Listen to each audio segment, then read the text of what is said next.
konsep dengan mengumpulkan dan mengolah data-data. Kemudian yang kedua juga bagian dari belajar berpikir, yaitu latihan mempertajam keterampilan berpikir data. Baik, kita langsung saja mulai ke bagian yang pertama. Sebentar Bapak Ibu, saya akan seperti ini saja, biar lebih enak gitu ya. Oke. Baik Bapak Ibu, kita masuk ke bagian yang pertama, yaitu membentuk konsep dengan mengumpulkan dan mengolah data-data. Nah, saya akan mulai dari sebuah pengalaman Bapak Ibu semua di sebuah sekolah di kota Haryana, India. Jadi ada dua kelompok siswa dilibatkan dalam studi tentang ilmu botani. Jadi ada dua kelompok siswa yang dilibatkan dalam studi tentang ilmu botani atau ilmu tentang tanaman, gitu ya. Nah, kelompok satu dibimbing oleh seorang instruktur untuk mengkaji buku pelajaran tentang botani, Bapak Ibu, dan mengeksplorasi konsep-konsep di dalamnya. Kira-kira seperti ini, gitu ya. Di belajarnya oleh instrukturnya atau guru yang bersangkutan langsung diajak untuk mempelajari konsep-konsep botani. Nah, kemudian kelompok dua dibimbing oleh seorang pengajar dari Delhi University. Kemudian kelompok ini disajikan berbagai tumbuhan yang telah dilabeli dengan namanya masing-masing. Ya, kira-kira kalau digambar ya seperti ini ya Bapak Ibu. Waktu itu menggunakan tumbuhan asli, ya. Jadi ada dua kelompok student atau dua kelompok siswa, gitu ya Bapak Ibu, dengan perlakuan berbeda. Jadi dengan bekerja secara berpasangan, siswa kelompok dua ini membangun klasifikasi tumbuhan menurut karakteristik susunan akar, Bapak Ibu. Kemudian menurut juga karakteristik susunan batang dan daunnya. Secara bertahap, setiap pasangan membahas klasifikasi mereka sendiri, Bapak Ibu, dan membuat label-label baru terkait klasifikasi tersebut. Nah, dan sesekali kelompok dua ini diinduksi terhadap klasifikasi yang lebih kompleks. Akhirnya kelompok dua diminta untuk mengumpulkan beberapa contoh yang lebih banyak dan mencocokkan dengan kategori-kategori yang telah siswa kembangkan. Oke, jadi perlakuannya kira-kira seperti ini. Nah, setelah 2 minggu pengamatan, dua kelompok tersebut melakukan uji coba Bapak Ibu pada bahan penyelidikan tadi, dan mereka diminta untuk menganalisis beberapa contoh, kemudian memberi nama, karakteristik, struktur dari contoh-contoh tersebut. Jadi aktivitasnya kira-kira seperti ini. Hasilnya Bapak Ibu semua, kelompok dua tadi berhasil mendapatkan skor 2 kali lipat lebih tinggi dalam tes pengetahuan. Dan nggak cuma pengetahuan, Bapak Ibu, keterampilannya pun juga lebih tinggi. Sehingga mereka dapat mengidentifikasi dengan tepat struktur contoh-contoh baru. Dan 8 kali lebih banyak daripada kelompok satu. Dan ini hasil dari sebuah riset ya Bapak Ibu. Nah, perlakuan terhadap dua kelompok tadi, yang pertama kita katakan sebagai pendekatan berpikir secara deduktif, sedangkan skenario pada kelompok kedua tadi Bapak Ibu semua menunjukkan model berpikir induktif. Jadi apa sih berpikir induktif? Nah, Bapak Ibu ada yang mau nebak? Atau dari skenario tadi apa sih menurut Bapak Ibu atau kita semua berpikir induktif? Silakan Bapak Ibu dicoba dulu di kolom komentar. Nanti kita bahas lagi, tidak perlu takut salah. Silakan Bapak Ibu. Dan saya juga membawakan materi berpikir induktifnya ini juga dengan cara induktif. Kira-kira seperti itu. Silakan Bapak Ibu dicoba apa dari dua skenario tadi, atau pada khususnya skenario kedua Bapak Ibu terkait berpikir induktif. Jadi apa sih model berpikir induktif? Silakan Bapak Ibu dicoba dulu, tidak perlu takut salah. Dari 35 partisipan bisa untuk mencoba. Berpikir dari khusus ke umum, ya betul sekali Ibu Erma ya, Ibu Erma Junayati. Jadi induktif berpikir dari khusus ke umum, atau dengan kata lain mengeneralkan. Kemudian ada dari Bapak Bambang, berpikir induktif dilakukan dari masalah-masalah khusus diarahkan untuk mendapat kesimpulan khusus. Iya, betul juga Pak Bambang. Sama dengan Ibu Erma tadi ya. Jadi intinya berpikir dari khusus ke umum. Oke. Jadi berpikir induktif merupakan suatu proses berpikir yang bertolak dari sejumlah fenomena individual untuk menurunkan suatu kesimpulan atau inferensi, Bapak Ibu. Ya. Oke, jadi tadi contohnya. Sekarang ada contoh lain nih Bapak Ibu. Dari contoh berpikir induktif. Seorang guru mengajar materi reading pada kelompok siswa. Bapak Ibu bisa sambil lihat ya. Kemudian guru tersebut mengamati bagaimana siswa-siswanya memecahkan kata-kata yang tidak diketahui. Kata-kata ya Bapak Ibu, bukan kata-kata. Keliru sedikit. Kemudian ketika menemukan kata war, respon siswa biasa. Ini belajar reading bahasa Inggris ya Bapak Ibu. Namun ketika menemukan kata post-war, mereka mengernyitkan dahi. Jadi guru tersebut akhirnya sadar bahwa siswanya bermasalah dengan prefiks dan sufiks. Prefiks, ada yang tahu Bapak Ibu prefiks dan sufiks? Jadi dari mengernyitkan dahi tadi sebenarnya siswa memberikan respon. Sehingga gurunya sadar, wah berarti siswa saya bermasalah nih dengan prefiks dan sufiks. Awalan dan akhiran, ya betul sekali Bapak. Awalan dan akhirannya. Akhirnya, guru tersebut menyiapkan beberapa kartu yang isinya pemilihan kata dengan prefiks dan sufiks tertentu. Guru tersebut sengaja memilih akar kata yang sama, tetapi memiliki prefiks dan sufiks yang berbeda. Oke, misalnya ya Bapak Ibu. Set, kemudian reset, gitu ya. Ada run menjadi rerun. Hit, preheat. Set, preset, plan, preplan. Plan, pre-plan. Jadi gurunya memprovide beberapa kata atau beberapa istilah seperti itu. Nah, anak-anak nanti diminta untuk melihat polanya dari hal-hal khusus ini menjadi hal-hal umum. Oke. Nah, itu tadi juga contoh. Ini detailnya tentu tidak seperti ini. Nanti detailnya juga disampaikan dengan cara-cara yang pedagogis ya Bapak Ibu. Oke. Ini juga contoh dari membawakan pola berpikir induktif dalam kelas. Sekarang coba Bapak Ibu latihan dulu memberikan contoh-contoh lain. Silakan Bapak Ibu semua berpikir dulu sejenak, katakanlah 5-10 menit. Memberikan contoh lain, membawakan pola pikir induktif saat pengajaran. Bapak Ibu sedang menempuh mata pelajaran apapun juga bisa diimplementasikan. Silakan Bapak Ibu latihan dulu.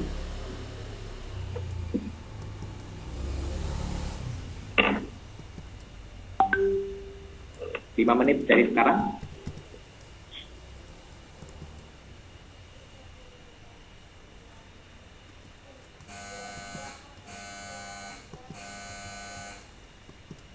Nanti ada yang sharing ya Bapak Ibu ya.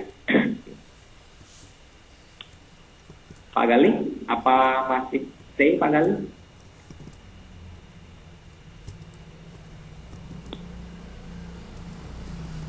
Ya silakan Pak. Ya mungkin Pak Gali bisa sambil nyalakan apa gitu biar nggak sepi. Sambil menunggu. Oh ya siap. Ya. Oke, ini Pak Bambang juga sudah langsung share. Sambil menunggu yang lain juga, bisa mungkin Pak Bambang sambil temukan lagi contoh yang lain.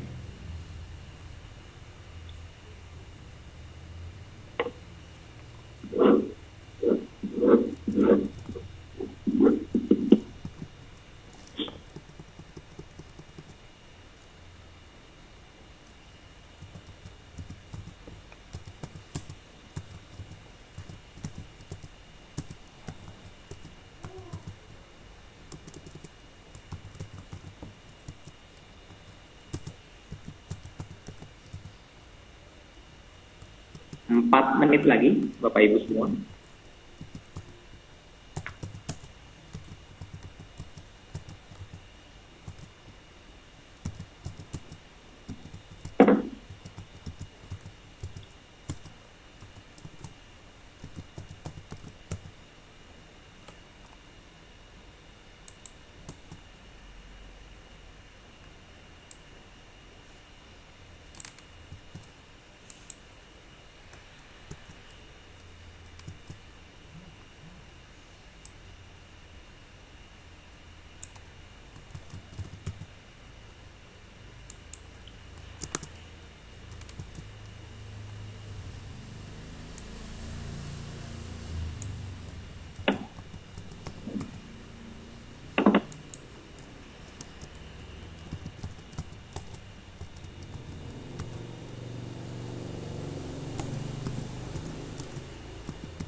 Oke, Bapak Ibu semua, 1 menit lagi. 1 menit lagi, Bapak Ibu semua dari 40 partisipan ini harapannya bisa memiliki satu contoh minimal.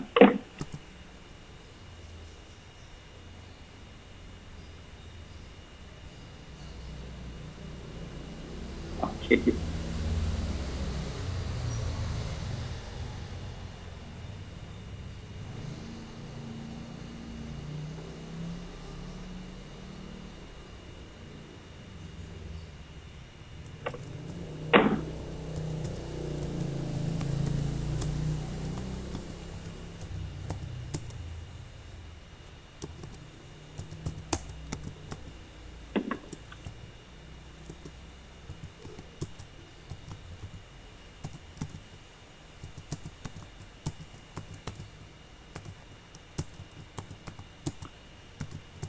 Ya, waktu sudah habis Bapak Ibu semua. Oke, nah sekarang saya coba baca kolom chat yang masuk. Oke, ini ada yang pertama tadi dari Pak Bambang. Ya, Pak Bambang nyumbang 2 contoh nih. Oke, saya ingin Pak Bambang nyalakan mikrofon, Pak. Pak Bambang. Ya. Baik, Pak. Masih. Halo, Pak Bambang. Nggak bisa ya, Pak Bambang ya. Di mute. Oh, oke. Baik. Pak Galih bisa bantu untuk tidak di mute, Pak Galih? Sudah, Pak. Terima kasih. Oh ya, sini ini Pak Bambang ya, Pak ya? Iya. Oke, terima kasih. Halo. Halo, ya. Ya, Pak Bambang, Pak ya? Iya. Ya, betul. Ini saya penasaran sama yang pertama Pak Bambang, yang waktu penjumlahan. Iya. 2 plus 4 plus 6 plus titik-titik, 3 plus 5 plus 7 plus titik-titik, dan 1 plus 2 plus 3 plus titik-titik. Nah, ini maksudnya gimana Pak Bambang? Bisa ceritakan sekilas Pak Bambang? Siswa diminta untuk meneruskan. Oke, meneruskan. Terus Pak? Itu tadi pertanyaannya yang belum dihitung. Bisakah diteruskan? Yang kedua, kira-kira apa kesamaan dari ketiga penjumlahan deret di atas gitu. Terus kira-kira bisa nggak dibuat lagi pola deret seperti di atas gitu. Pengenalan pada deret aritmatik. Baik, ini hal khususnya Pak ya, berarti hal umumnya nanti deret aritmatik Pak ya? Iya. Oh, oke, baik. Saya tadi karena tidak ada instruksi di bawahnya, saya berpikirnya mau bawa kemana ya ini ya? Mungkin mau bawa ke sifat komutatif misalnya, atau mau bawa ke sifat yang lain, sifat dari penjumlahan. Tapi jawab setelah Pak Bambang tadi jelaskan. Oke, make sense. Terima kasih Pak Bambang. Terima kasih. Oke. Tapi nanti misalnya, sama-sama Pak Bambang. 2 plus 4. Atau 4 plus 2, nah itu kan nanti mau menunjukkan sifat komutatif gitu ya. Oke, ini jawaban dari Bapak Ibu sudah banyak yang betul gitu ya. Mungkin yang ada beberapa yang saya juga tidak terlalu menangkapnya, tapi saya yakin misalnya kalau Bapak Ibu nanti lengkapi maunya seperti itu gitu ya. Oke. Ini ada yang terakhir dari Bapak Suwardi, diberikan beberapa kalimat dan mereka apa saja kata yang terkandung di dalam kalimat. Oke, terakhir Pak Suwardi. Nah, boleh nyalakan mic Pak Suwardi.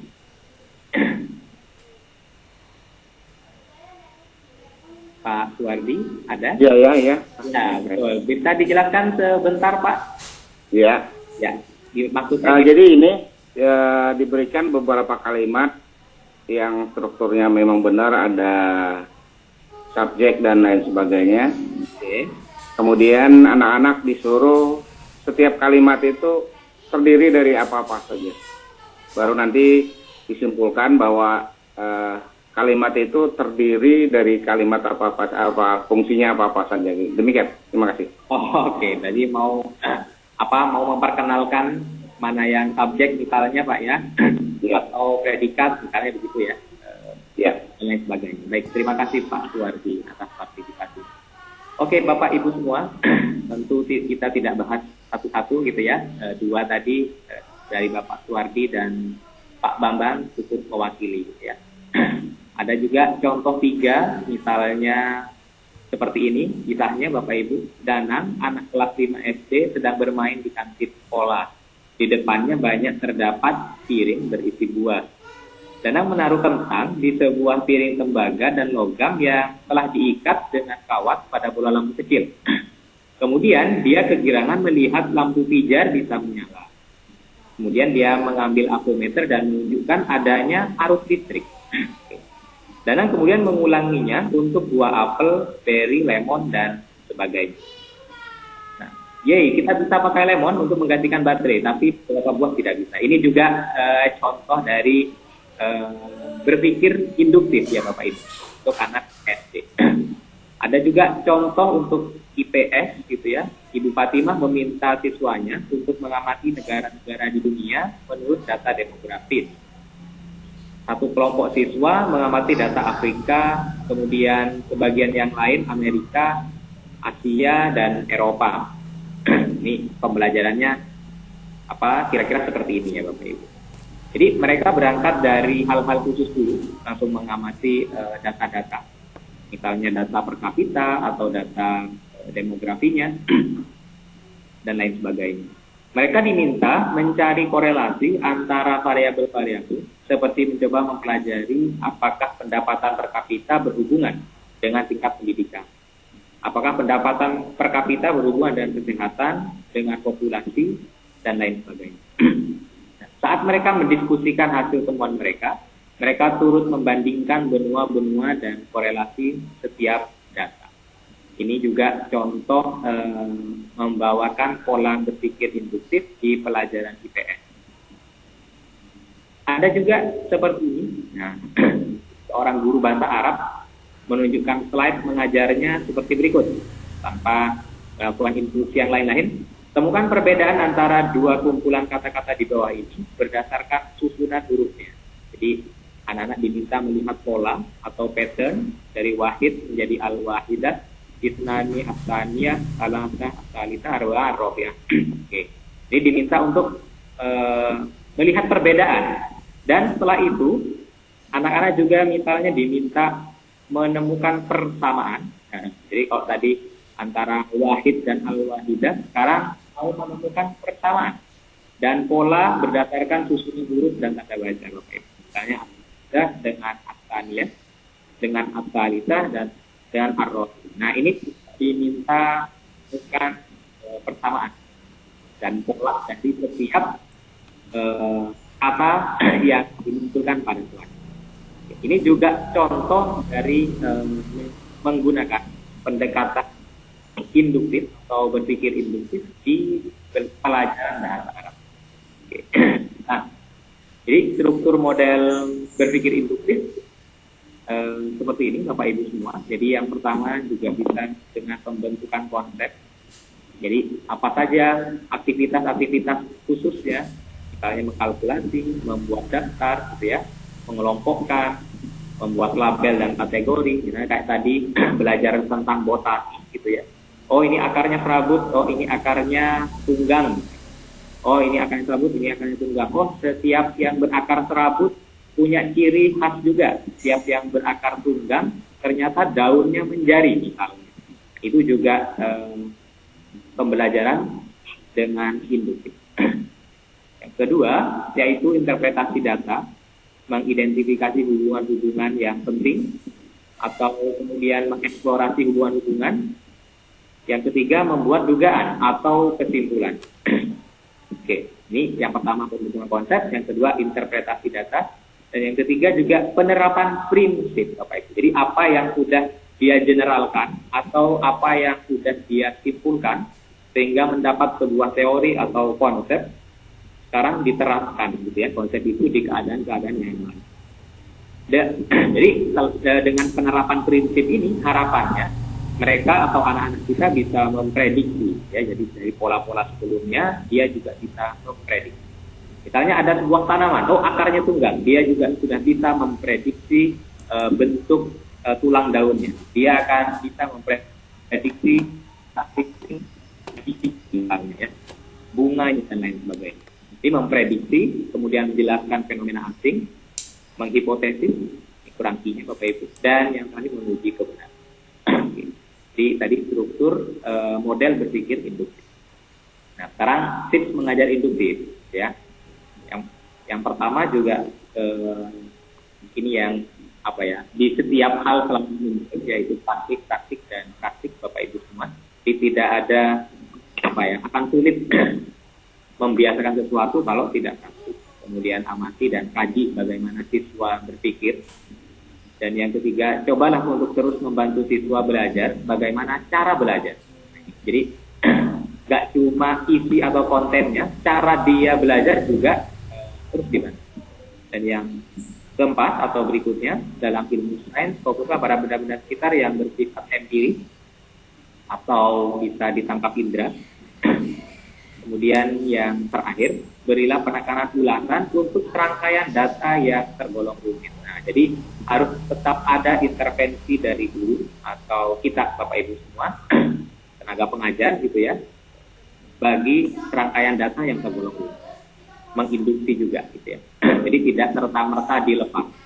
Misalnya yang kalau salah kaprah atau salah paham gitu ya, seolah-olah kelas itu biar belajar anak-anak siswa aktif, student center, yang dilepas seperti tidak ada beban gitu ya. Itu juga kurang tepat. Jadi berpikir induktif sebenarnya juga merupakan bawaan sejak lahir dan keberadaannya sudah apa. Jadi sifat induktif atau cara berpikir induktif ini juga cara berpikir dari seorang inventor atau penemu atau ilmuwan juga. Semuanya berangkat dari berpikir induktif. Oke, Bapak Ibu semua, tadi kita sudah bahas berpikir induktif ya. Nah, sekarang bagaimana latihan mempertajam keterampilan berpikir. Oke, Bapak Ibu. Jadi berpikir induktif tadi sebagian cara ya. Sekarang ada cara-cara lain mempertajam keterampilan berpikir. Dan nanti pada muaranya juga harapannya anak-anak juga berpikir Bapak Ibu atau higher order thinking. Oke, nah sekarang saya mulai dengan keterampilan berpikir dasar dulu Bapak Ibu. Nah, sekarang saya ada tantangan nih gitu ya. Ada 9 dot problem. 1, 2, 3, 4, 5, 6, 7, 8, 9. Pertanyaannya adalah hubungkan dengan 4 garis tanpa putus. Silakan Bapak Ibu coba di kertas masing-masing atau di buku masing-masing. Bagaimana Bapak Ibu menghubungkan setiap dot ini, 9 ini dengan 4 garis tanpa ngangkat pulpen ya. 1 garis patahin, 2 garis patahin. Jadi definisi garis lurus ya Bapak Ibu. Silakan Bapak Ibu.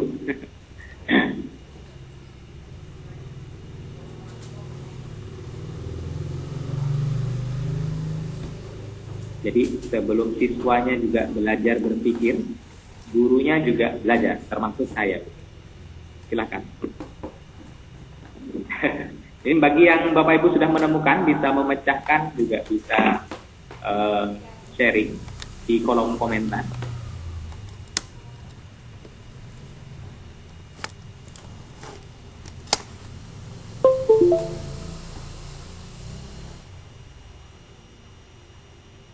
Gimana cara ngirimnya? Oh, iya. Oke. Berarti Pak Yus sudah ya Pak ya? Oke. Nanti bisa dijelaskan saja Pak. Baik Pak Yus, ditunggu sebentar lagi. 15 detik lagi. Silakan Bapak Ibu. Oke, 1 orang dari 50 sudah menyelesaikan.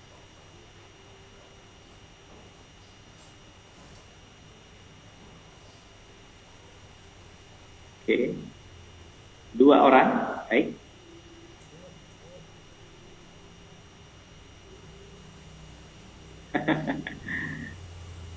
Tarik lewat bundar ke samping, ke bawah, ke atas. Nah, ini ada Bapak Bambang ini sudah mengirimkan ya. Coba kita lihat. Bentar ya.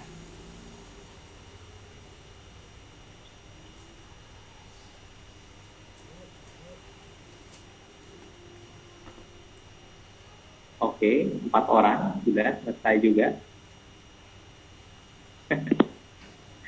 Oke, baik Bapak Ibu semua, saya yakin Bapak Ibu sudah menemukan bagaimana 4 garis tadi bisa menunjukkan 9 dot atau 9 titik.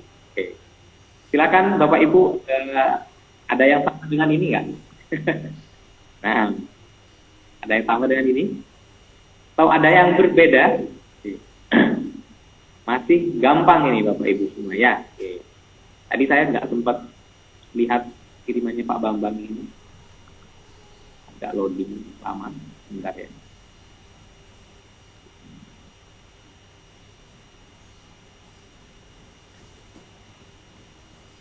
Bapak Bambang. Oh iya betul. Ini jawaban dari Pak Bambang betul ya. Lebih. Oke. Kita lanjutkan lagi.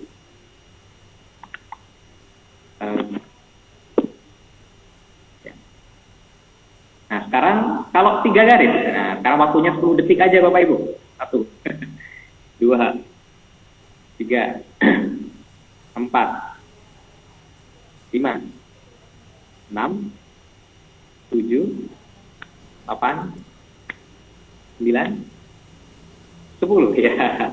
Belum ada Bapak Ibu? Kalau dengan 3 garis, ya betul Pak Yus, prinsipnya juga hampir sama ya, meskipun berbeda. Oke. Kalau 3 garis, ini belum ada sampai detik ke-10 tadi, kira-kira seperti ini.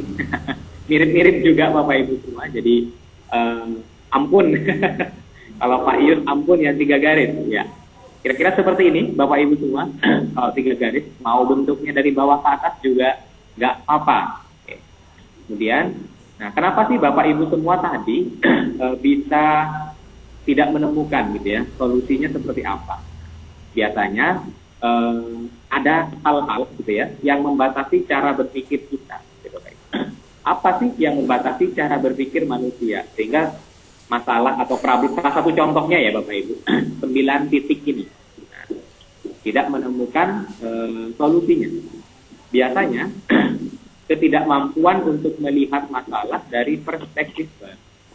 Biasanya di pikiran kita, kalau kita diminta untuk menghubungkan dengan 4 garis atau 3 garis, seolah-olah garisnya nggak boleh lebih dari titiknya, Bapak Ibu.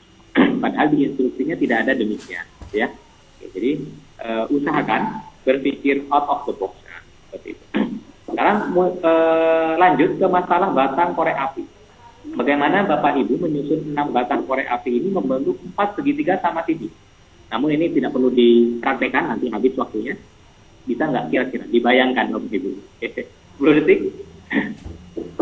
4 segitiga sama titik. Nanti kalau penasaran Bapak Ibu juga bisa latihan di rumah ya. Bisa banget, wah Pak Iyuk nih sering bermain teka-teki dan problem solving nih ya. Oke. Dibentuk apa Pak Iyuk? Oke. Bentuknya 1 dimensi, 2 dimensi, atau 3 dimensi? Bentuk 5, betul ya. Atau dengan kata lain 3 dimensi. Oke. Bentuk 4 gitu, atau 4 sisi gitu ya, segitiga sama sisi. 4 bidang maksudnya. Oke, betul sekali. Dibentuk 5. Tapi dari 50 orang ini Pak Yus dan Pak Jag ini yang bisa menemukan ya. Nanti yang lain juga bisa latihan. Berikutnya, permasalahan lilin juga demikian Bapak Ibu, mirip-mirip juga dengan menggunakan bahan gas ini. Bagaimana memasang lilin di papan pengumuman atau dinding. Nanti saya tunjukkan aja gambar. Oke, kalau yang tadi kira-kira bentuknya seperti ini Bapak Ibu, tidak ada cara lain. Kalau dibuat 2 dimensi atau mendatar pada lantai atau pada meja, akan kurang jumlah korek api. Ini juga solusi pemasangan lilin seperti ini. Ini juga bagian dari desain berpikir. Nah, sekarang bicara masalah pengembangan desain berpikir Bapak Ibu semua. Nah, sekarang ini saya kenalkan model pengembangan TS atau thinking skill dengan Foursquare Concept Map. Nah, ini juga bisa nanti kalau mau melatih thinking skill siswa atau kemampuan berpikir. Biasanya ada gitu ya, nggak biasanya di beberapa sekolah di provide mapel thinking skill. Biasanya waktu anak-anak simbah misalnya atau MOOC, masa orientasi. Okay. Dan tidak hanya di saat masa orientasi, waktu di kelas juga bisa Bapak Ibu. Kenalkan dengan ini, Foursquare Concept Map. Jadi konsep map Foursquare atau Foursquare Concept Map. Apa aja sih Foursquare Concept Map ini? Jadi mengidentifikasi konsep dengan berbagai informasi di sekitar. Nah, jadi misalnya ya Bapak Ibu, sekarang ada saya isi 4 kotak seperti ini. Ada definisi, ada looks like, kemudian ada example, ada yang non-example. Ini saya mulai dari contohnya dulu. Perubahan nilai uang akibat perubahan waktu, kemudian perubahan tekstur dan akibat waktu. Harga HP baru meningkat dari 1 juta menjadi 1,1 juta dalam setahun. Dan yang non-example perubahan alamat rumah akibat pemekaran wilayah. Jadi definisinya seperti ini. Konsepnya ini konsep apa ya? Mungkin Bapak Ibu semua sepakat bahwa ini adalah salah satu konsep inflasi, gitu ya. Ini konsep inflasi. Nah sekarang gimana sih mengisi 4 kotak ini? Oke, jadi Foursquare Concept Map dulu ya Bapak Ibu. Nah, jadi saya kenalkan dulu konsepnya, nama konsepnya, kemudian definisi yaitu pengertian dari konsep yang dimaksud, kemudian contoh kejadian atau fenomena dari konsep yang dimaksud, example. Yang non-example itu bukan contoh langsung dari konsep yang dimaksud, tapi milik kemiripan. Nah, ini biasanya miskonsepsi, Bapak Ibu, yang pada umumnya terjadi. Kita bisa di kotak non-example. Looks like-nya itu konsep lain yang memiliki kemiripan dengan konsep yang dimaksud. Di anak-anak diminta untuk mengisi 4 konsep. Jadi misalnya Bapak Ibu nanti setelah belajar berpikir induktif dapat sebuah konsep untuk mempertajam under construction kan ketiga minimal atau mengaplikasikan apa yang dia pahami terhadap konsepnya. Bisa Bapak Ibu gunakan Foursquare Concept Map. Fungsi menyelidiki sebuah konsep dari pemain sekitar, kemudian mengembangkan dan menghubungkan sebuah konsep ke berbagai aspek. Misal, gitu ya, misal.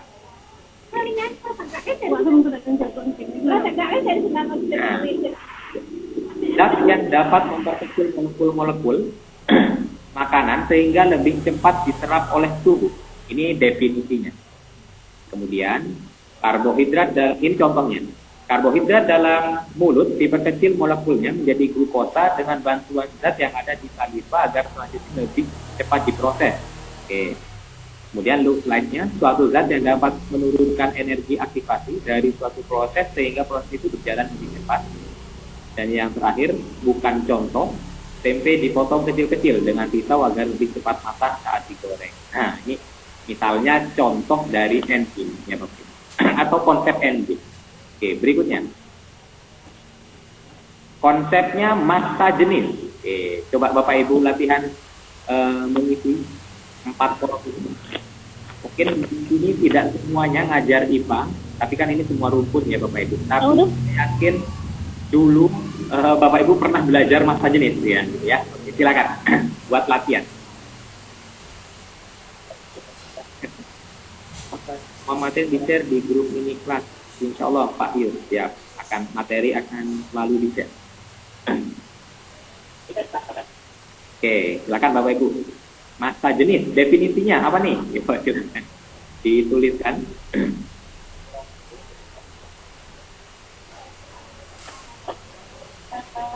Kemudian example-nya apa? Non-example-nya apa? Looks like-nya apa? Atau konsep lain yang punya kemiripan dengan massa jenis. Oke, silakan Bapak Ibu latihan. Mama nggak tahu bisa, tadi itu lewat anaknya dong. Oke, ada suara. Mungkin bisa di mute Ibu. Massa jenis atau density atau densitas atau rapatan oleh adalah pengukuran massa setiap satuan volume benda. Nanti anak-anak memberikan definisinya juga tidak hanya satu kalimat, bisa juga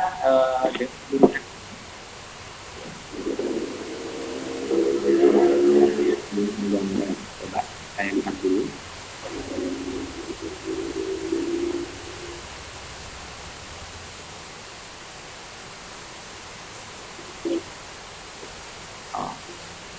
Bentar ya Bapak Ibu.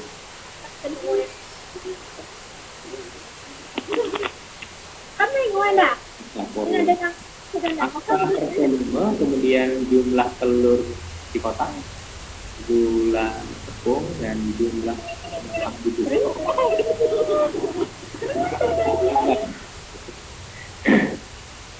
Berenang tak lagi sampai. Nang.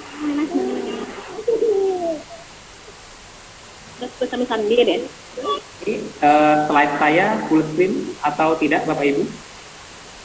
Biasanya kalau saya peralihan begini kadang-kadang tidak full screen. Layarnya Jadi, ke presenter view. Jadi di sini ada 2 layar, Pak. oh, oke, baik. Bentar Pak ya.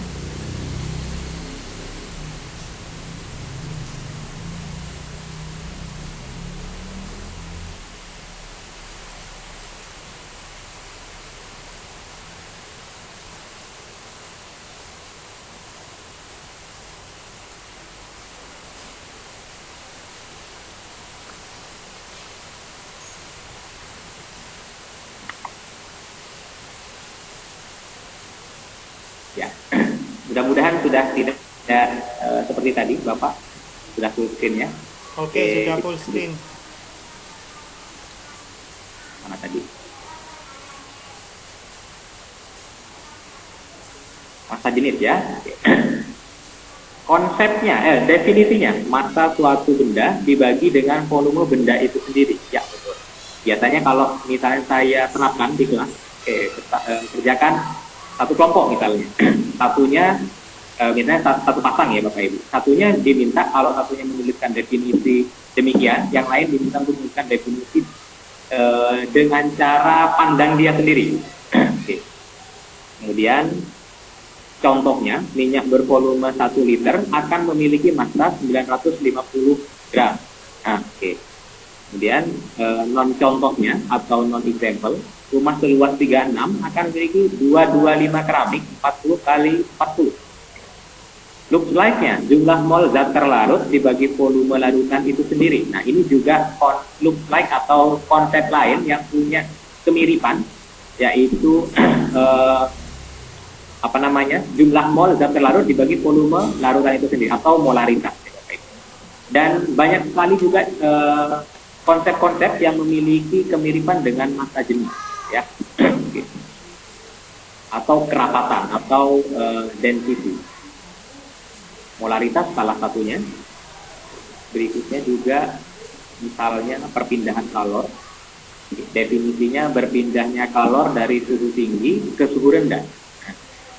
Example-nya, saat merebus air, bagian panci yang terkena api hanya bagian bawah, akan tetapi lama-kelamaan bagian panci juga terasa panas. Kemudian look like-nya, semua benda yang ada di bumi akan bergerak dari posisi tinggi ke posisi rendah, misalnya ya. Kemudian yang berpesta ulang tahun adalah anak, akan tetapi orang tua juga turut berbahagia. Ini non-example-nya. Nah, berikutnya, contoh lain Bapak Ibu, zat aditif. Suatu zat yang secara sengaja ditambahkan ke dalam makanan atau minuman. Pemanis, contohnya pemanis, pewarna, penyedap, pengental, ya.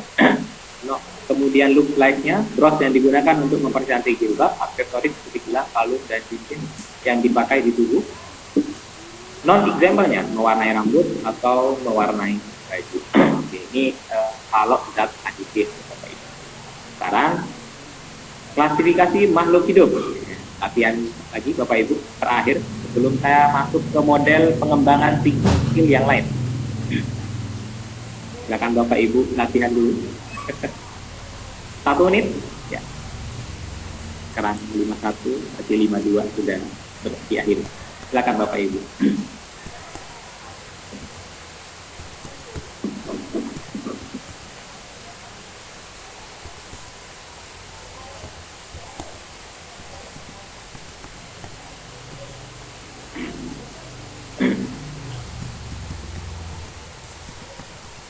Ayam kaca, ayam boiler, ayam kalkun. Wah, oke. Betul. Luar biasa, Bapak Bambang. Lanjutkan Pak. The look like sama non 3, 4. Burung termasuk aves, iya. Mirip-mirip dengan Pak Bambang, sama-sama burung. Nah, sepertinya Pak Yus sama Pak Bambang sama-sama pecinta burung. Oke, kemudian tumbuhan hewan manusia. Oke, contohnya hewan tumbuhan manusia nanti dibawa kemana itu? Apa nih namanya? Tumbuhan hewan dan manusia masuk ke makhluk hidup ya, Ibu Dian. Orang Jawa, orang Madura, orang Sunda. Oke. Juga konsep dari klasifikasi. Oke, jadi yang perlu digarisbawahi adalah klasifikasinya. Karena klasifikasi makhluk hidup yang dipelajari adalah pengelompokan makhluk hidup. Klasifikasi yang non makhluk hidup sebenarnya juga bisa masuk ke bagian look like, alat tulis, atau kemudian alat pancing. Oke. Ya, baik, terima kasih Bapak Ibu semua atas partisipasinya. Sudah 1 menit. Nanti Bapak Ibu bisa koreksi mandiri ya. Contohnya apa, non contohnya apa, look like. Nah, saya akan lanjutkan ke model pengembangan thinking skill what, so what, dan now what. Ini yaitu menemukan esensi dari sebuah informasi dan menggunakannya dengan efektif. Jadi what, so what, now what, apa, jadi apa, sekarang apa. Ya. Pengembangan kemampuan berpikir dalam penyelesaian masalah melalui pertanyaan, apa masalah yang ada, lalu apa dampak dari masalah tersebut, dan sekarang apa yang bisa dilakukan untuk menyelesaikan masalah tersebut. Ini bisa dilakukan atau bisa diterapkan di kelas, khususnya kelas anak SD atau anak SMP juga bisa Bapak Ibu untuk diterapkan seperti ini. Anak SMA rata-rata sudah bisa, gitu ya. What, berisi masalah yang ditemukan. Kemudian, so what itu berisi implikasi atau dampak dari adanya masalah tersebut. Kemudian, now what-nya itu berisi hal yang dapat dilakukan untuk menyelesaikan masalah. Jadi, kalau saya biasanya ambil format ini, Bapak Ibu, kemudian di fotokopi, bisa disebarkan ke anak-anak, ya. Oke. Bisa dimunculkan di slide sebuah gambar atau bebas, divergent thinking juga nggak apa-apa. Nah, jadi what, so what, dan now what kira-kira seperti ini skemanya Bapak Ibu. Masalah, sisi dampaknya apa, kemudian apa yang bisa dilakukan untuk menyelesaikan masalah itu. Misalnya virus, ya what, virus. Virus adalah makhluk yang dapat menginfeksi sel makhluk hidup. So what? Virus influenza dapat menginfeksi sel-sel pada saluran pernafasan manusia. Now what? Agar terhindar dari virus influenza, jaga kebersihan dan cuci tangan pakai sabun. Ini misalnya contoh sederhana Bapak Ibu ya dari topik virus. Oke, berikutnya. What? Ada orang serumah yang terkena flu. Flu dapat menular dari penderita ke orang sehat melalui tetesan air bersin penderita. Now what? Nah, apa kira-kira Bapak Ibu? Coba di chat di kolom komentar.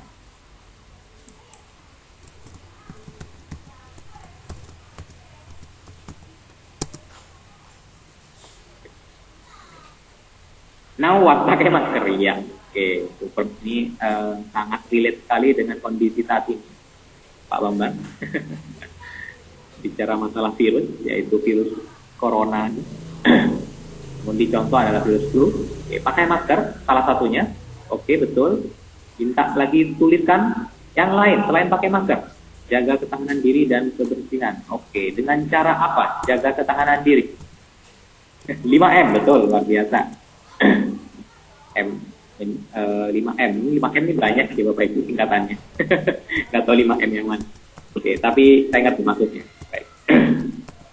Tingkatkan imun, olahraga, oke, baik. Dan now what yang lain Bapak Ibu, ya. Ini masker contohnya tadi. Kalor mudah berpindah dari suhu lebih tinggi ke suhu lebih rendah melalui logam.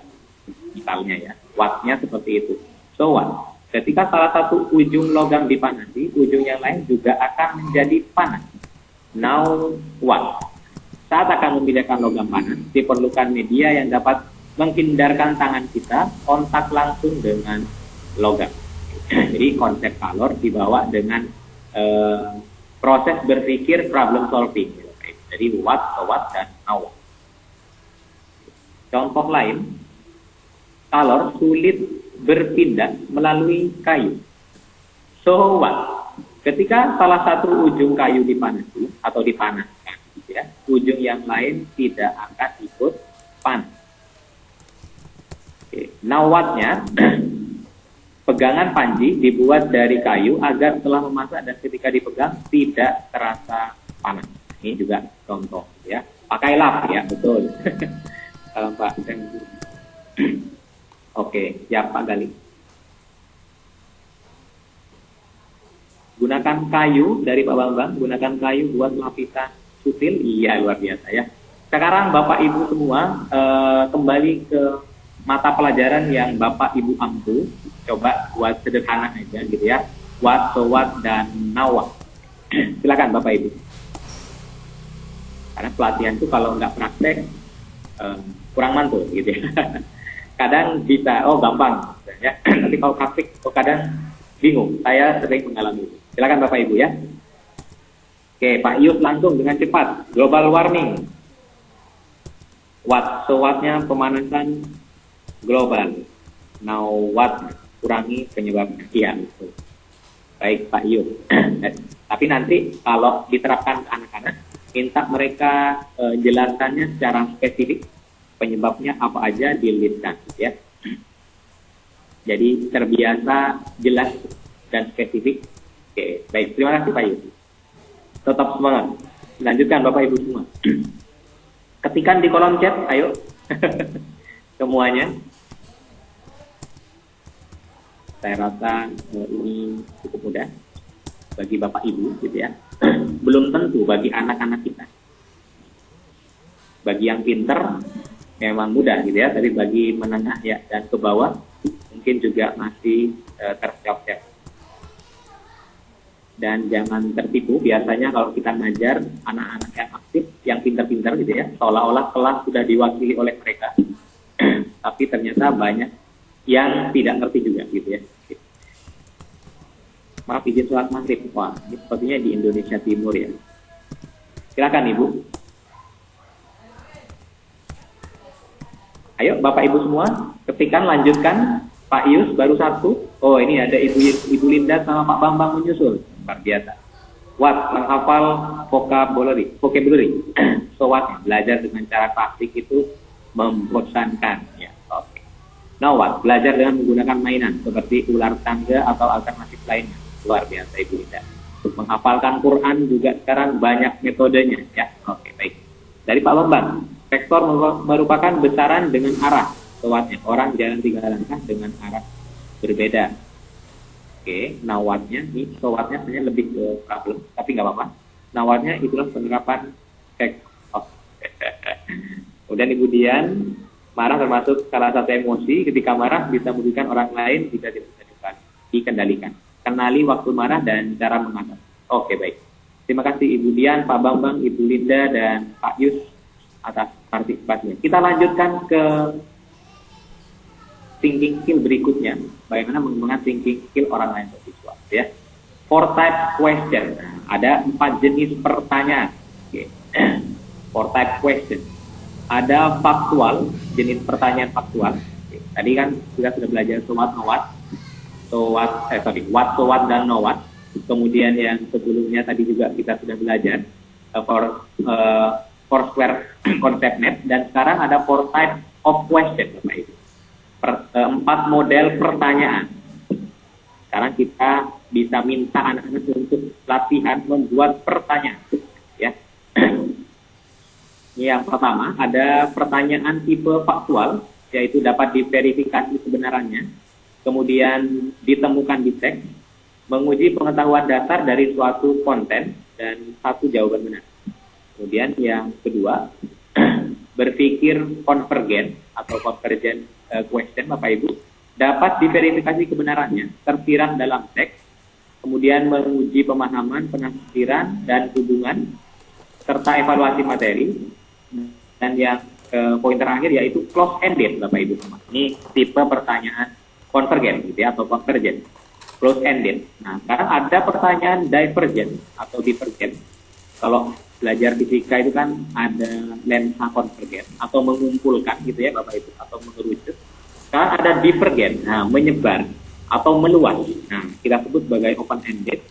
Kebenaran berdasarkan kemungkinan dan logika, kemudian ditemukan melalui logika, intuisi dan imajinasi.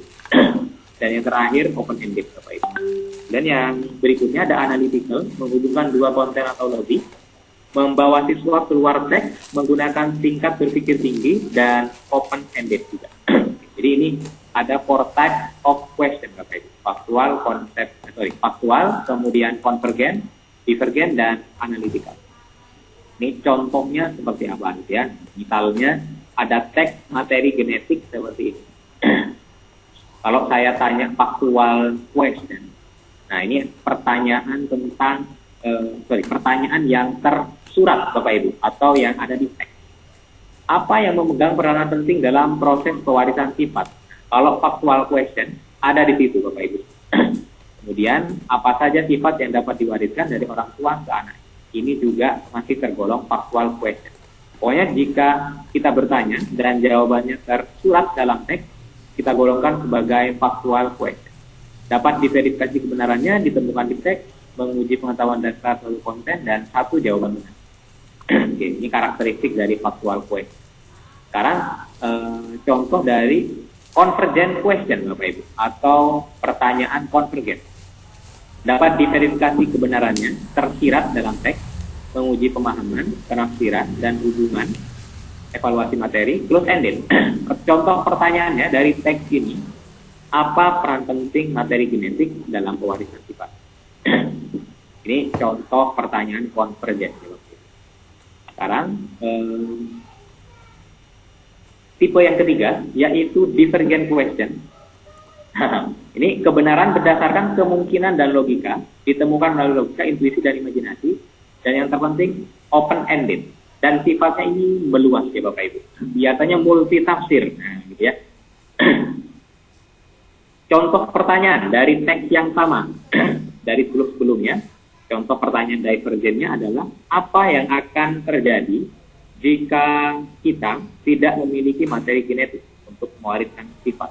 Nah, ini kan menimbulkan perdebatan ya Bapak Ibu. Siswa satu, siswa yang lain juga bisa berbeda. Ini juga ini tergolong pertanyaan divergent. Ada yang mau berikan contoh lagi Bapak Ibu? Contoh pertanyaan divergent satu. Oke, silahkan.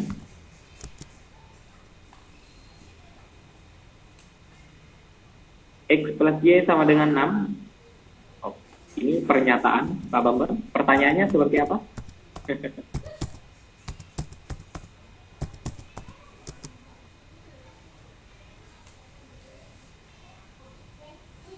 Tentukan X dan Y. Luar biasa.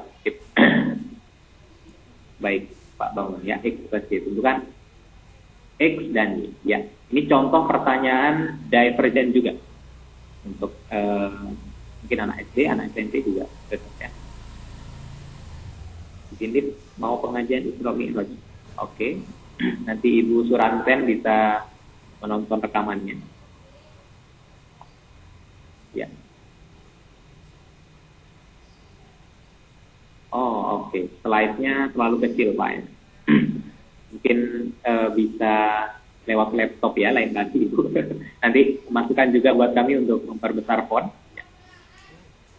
Kayaknya kalau di laptop insya Allah terbaca, kalau di handphone agak sulit ya. Oke, saya lanjutkan. Tadi benar nih, pertanyaan dari Pak Bambang, ya, X plus Y. Berapa X, berapa Y, gitu ya. Itu divergent question. Sekarang ada analytical question, yaitu menghubungkan dua konten atau lebih, Bapak Ibu. Membawa siswa keluar teks menggunakan tingkat berpikir tinggi. Ya, ini namanya analytical question, berarti minimal analisa ya, Bapak. Bisa evaluasi juga termasuk di situ. Apa saja persamaan dan perbedaan antara pewarisan sifat pada manusia dan tumbuhan? Nah, ini contoh pertanyaan analytical question. Yang paling gampang kan apa persamaan dan perbedaan, gitu ya Bapak Ibu. Bapak Ibu nggak harus apa persamaan dan perbedaan, bisa dengan model pertanyaan yang lain. Yang terpenting membawa kemampuan analisa, membandingkan minimal 2 atau lebih hal atau konsep Bapak Ibu semua. Ya. Nah, ini ada di kolom chat. Apa yang terjadi? Ini ada dari yang sebelumnya. Mungkinkah ada 2 orang memiliki genetik persis sama? Oke, Ibu Sri Lestari, apa yang terjadi jika bakteri tidak ada di muka bumi? Iya, ini juga pertanyaan divergen. Ya, terima kasih Ibu atau Bapak Tri, Ibu ya, Ibu Tri Setianingsih. Jadi masukan. Saya perbesar. Kemudian Pak Yus membedakan antara sel hewan dan sel tumbuhan. Ya. Ini contoh-contoh pertanyaan Bapak Ibu dari 4 jenis pertanyaan tadi. Dari faktual, kemudian konvergen, ada divergen, dan analytical question. Oke. Ini contoh lain Bapak Ibu, metabolisme. Faktual questionnya, apa yang dimaksud dengan metabolisme? Misalnya ya, apa saja macam metabolisme. Konvergennya bisa seperti ini, divergennya juga bisa seperti ini. Analyticalnya seperti ini. Oke. Ini contoh lain. Oke, seperti ini juga. Apa yang dapat kamu pelajari dari enzim dalam kehidupan? Nah, ini juga contoh. Kemudian analyticalnya, apa pentingnya keberadaan enzim dalam tubuh kita? Apa persamaan dan perbedaan lock and key teori dengan induced fit teori? Konvergennya bagaimana pengaruh suhu terhadap kerja enzim? Ini contoh lain Bapak Ibu. Tapi yang paling umum, kalau Bapak Ibu ingin melihat persamaan dan perbedaannya, bisa disediakan sebuah teks gitu ya. Kemudian buat pertanyaan faktualnya, kemudian pertanyaan konvergennya, biasanya tersirat dalam teks gitu ya, merujuk pada sebuah kesimpulan. Kemudian divergen itu menyebar kemana-mana gitu ya. Kemudian yang analytical berpikir analisa atau analytical question. Oke, ini ada Pak Bambang. Seorang berjalan ke utara 3 langkah. Kemudian seorang lagi berjalan ke selatan 3 langkah. Seorang lagi berjalan ke barat 3 langkah. Seorang lagi berjalan ke timur 3 langkah. Apakah mereka pada posisi yang sama? Ini contoh pertanyaan apa Pak Bambang?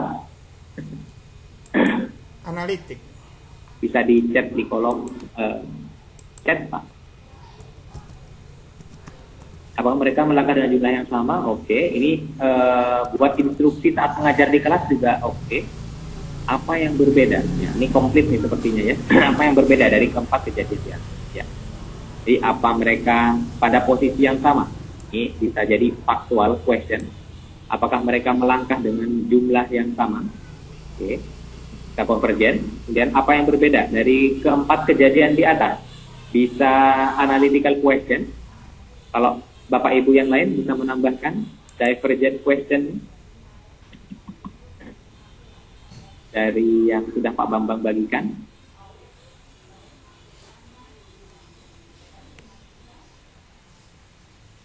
Tambahkan satu lagi divergent question.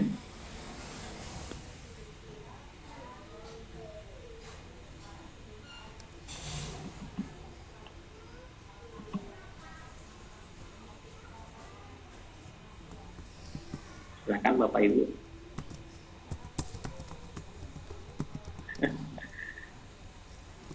Oke. Sambil Bapak Ibu temukan satu contoh divergent questionnya, coba kita amati contoh lain. Oke, ini sel Bapak Ibu semua. Virus yang tadi, mirip ya. Bapak Ibu bisa buat analytical questionnya dengan cara yang berbeda. Apa yang dapat kamu pelajari dari arah mata angin? Wah, oke, keren. Terima kasih Ibu Dian. Apakah kesimpulan yang bisa ditarik? Oke, analytical question. Bagaimana seandainya enzim dalam tubuh berkurang? Bisa.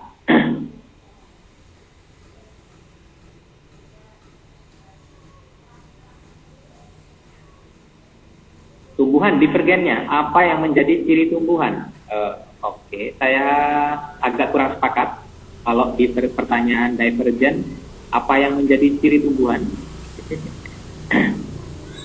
Kalau Bapak Ibu semua, menurut Bapak Ibu nih, apa yang menjadi ciri tumbuhan? Gak apa-apa ya Pak Yus.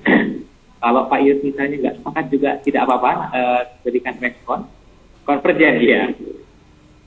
Kalau divergennya kira-kira gimana? Kalau topiknya tumbuhan deh, tumbuhan secara umum. Silakan Bapak Ibu diketikkan.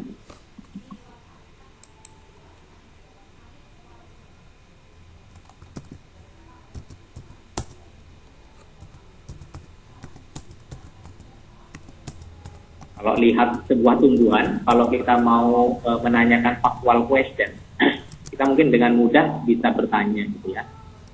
Ini warna daunnya apa misalnya ya, anak-anak SD misalnya. Oh warnanya hijau. Nah itu factual question Bapak Ibu. Batangnya bentuk apa gitu ya, akarnya apa dan sebagainya. Tapi kalau sudah masuk ke ciri, sudah convergent question, divergennya apakah efek dari dinding sel? Saya kira analytical question. Kalau divergent itu biasanya multitafsir Bapak Ibu, bisa menimbulkan perdebatan. Kalau kita kaitkan sama Anderson taxonomy, itu kayak metakognisi Bapak Ibu atau metacognitive question. Mungkinkah sifat sel hewan sama dengan sel tumbuhan? Iya, betul sekali. Analytical question.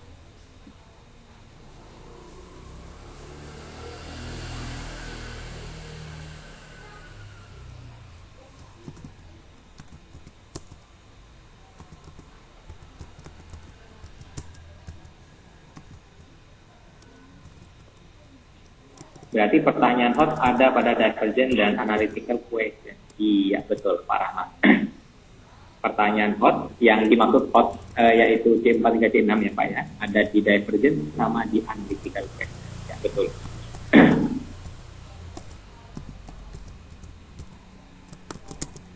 Misalnya, apa yang terjadi jika sel hewan digantikan dengan sel tumbuhan misalnya ya?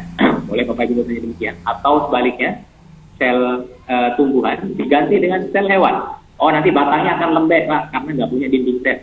Misalnya ya Bapak Ibu. Jangan dulu kehotkan. Oke. Ini sepertinya Pak Yus belum ready. Nanti pertemuan berikutnya insya Allah. Ini kalau contoh lain Bapak Ibu semua, nanti Bapak Ibu bisa pelajari, saya akan share materinya. Zat aditif. Nah sekarang kalau pencemaran lingkungan, terakhir Bapak Ibu. Yuk kita latihan dulu. Lengkap, komplit.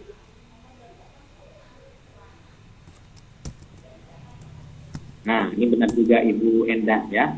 Apa yang terjadi jika hanya mengkonsumsi tumbuhan saja? Oke. Ini kalau di slide ngajar kita ada satu divergent question, biasanya terus kelas Bapak Ibu ya. Akan Bapak Ibu pencemaran lingkungan, lengkapi tabel ini, maksudnya kotak ini dari faktual hingga analitikal. Faktual, lingkungan tercemar. Oh ini question Pak ya. Silakan Bapak Yu, Kang Yu untuk membuat pertanyaan. Apa itu limbah? Oke. Betul. Apa itu limbah?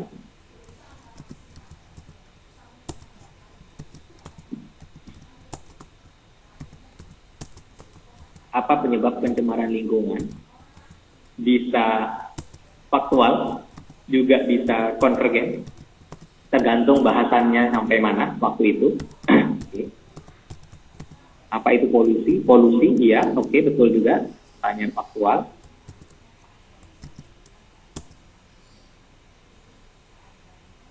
Sebutkan satu contoh gas yang menyebabkan polusi, oke juga, gitu ya. Apakah perubahan warna air yang tercemar? Maksudnya gimana? Mungkin bagaimana perubahan air ya Pak ya? Saat tercemar gitu kan? Atau apakah perubahan, apa penyebab pencemaran udara? Oke, betul juga. Baik. Faktual, kemudian konvergen, apakah ketika air tercemar masih layak dikonsumsi? Apakah ketika air tercemar masih layak dikonsumsi? Kalau jawabannya iya atau tidak, saya lebih cenderung ke faktual. Jadi misalnya mengapa, kemudian minta jelaskan juga baru bisa ke konvergen. Nah ini yang cenderung lengkap dari Ibu Linda ya. Apa saja jenis pencemaran lingkungan? Iya, luar biasa ya. Dan bagaimana cara menanggulanginya? Divergennya ya. Oke, bisa. Tapi konvergennya kok bisa sama dengan divergen? Oke, baik. Terima kasih Bapak Ibu yang sudah berpartisipasi terkait menyelesaikan gitu ya, faktual, konvergen, divergen, dan analitikal. Oke. Nah, sekarang saya masuk ke subtopik berikutnya, Bapak Ibu semua. Berpikir dan pikiran gitu ya. Apa saja yang manusia lakukan ketika berpikir. Jadi saat manusia lakukan ketika berpikir, biasanya mengonsep Bapak Ibu. Kalau nggak mengonsep ya menyelesaikan masalah, atau mengambil keputusan, atau menyatakan opini atau judgement. Ini secara umum seperti ini ya Bapak Ibu. Tentu mengonsep itu juga banyak cabangnya gitu ya. Kalau Bapak Ibu mengacu pada taksonomi Bloom, cukup banyak sekali. Itu juga bagian dari mengonsep. Kemudian konsep yaitu aktivitas berpikir dalam mengelompokkan objek, peristiwa, ide, atau item, dan lain-lain.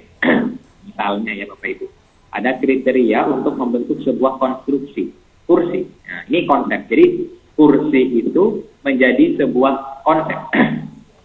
Apa yang menyebabkan suatu benda tadi bisa disebut kursi. Nah, ini contoh Bapak Ibu ya. Berkaki misalnya, memiliki tempat dudukan, beberapa memiliki sandaran atau lengan. Dari ciri-ciri yang ada ini bisa dikonsep jadi sebuah nama, yaitu kursi. Otak kita mengembangkan beberapa konsep dengan memberi definisi, Bapak Ibu semuanya ya, dan sebagian hanya sebagai gambaran mental. Nah, biasanya yang pertama, ketika mengembangkan atau menyampaikan sebuah konsep, disampaikan dengan definisi, misalnya square atau segi empat atau persegi Bapak Ibu, yaitu four sides and all sides are equal, atau memiliki 4 sisi dan semua sisinya sama, gitu ya. Atau penelitian ilmiah. Oke, ya ini lanjutan yang tadi Pak Yus ya. Kita lanjutkan. Triangle, 3 sides, kemudian rectangle, 4 sides, opposite sides are equal, atau sisi-sisi yang berlawanan atau berseberangan adalah sama. Nah ini kalau menyampaikan sebuah konsep dengan definisi ya Bapak Ibu. Pada umumnya kan demikian. Ada juga yang menyampaikan sebuah konsep tadi dengan gambaran mental. Jadi misalnya seperti ini. Mungkin dengan cepat kita melihat bahwa oh dari fakta-fakta ini kemudian disimpulkan bahwa ini adalah konsep dari burung ya, atau dari apes. Hierarki kategori. Setelah pikiran memahami suatu konsep, otak kita mengatur konsep ke dalam tingkatan ya Bapak Ibu, seperti baju-baju yang dikelompokkan, dilipat dan disusun di almari. Ini misalnya ya, organisasi negara. Nah, bentuknya ada demokrasi, monarki. Jenisnya, ada demokrasi langsung, demokrasi perwakilan, kemudian ada monarki absolut, ada monarki konstitusional. Nah ini bagian dari mengatur konsep Bapak Ibu, atau mendudukkan konsep-konsep yang ada di kepala kita dengan rapi. Kalau diibaratkan ya kayak mengelompokkan pakaian kita di lemari ya. Oh ada kotak khusus bagian pakaian luar misalnya. Oh ada kotak khusus bagian bawahan. Ada kotak khusus bagian dalaman dan lain sebagainya. Jadi setelah otak kita menempati item dalam kategori, ingatan kita secara otomatis beralih Bapak Ibu ke purwarupa atau prototype baru.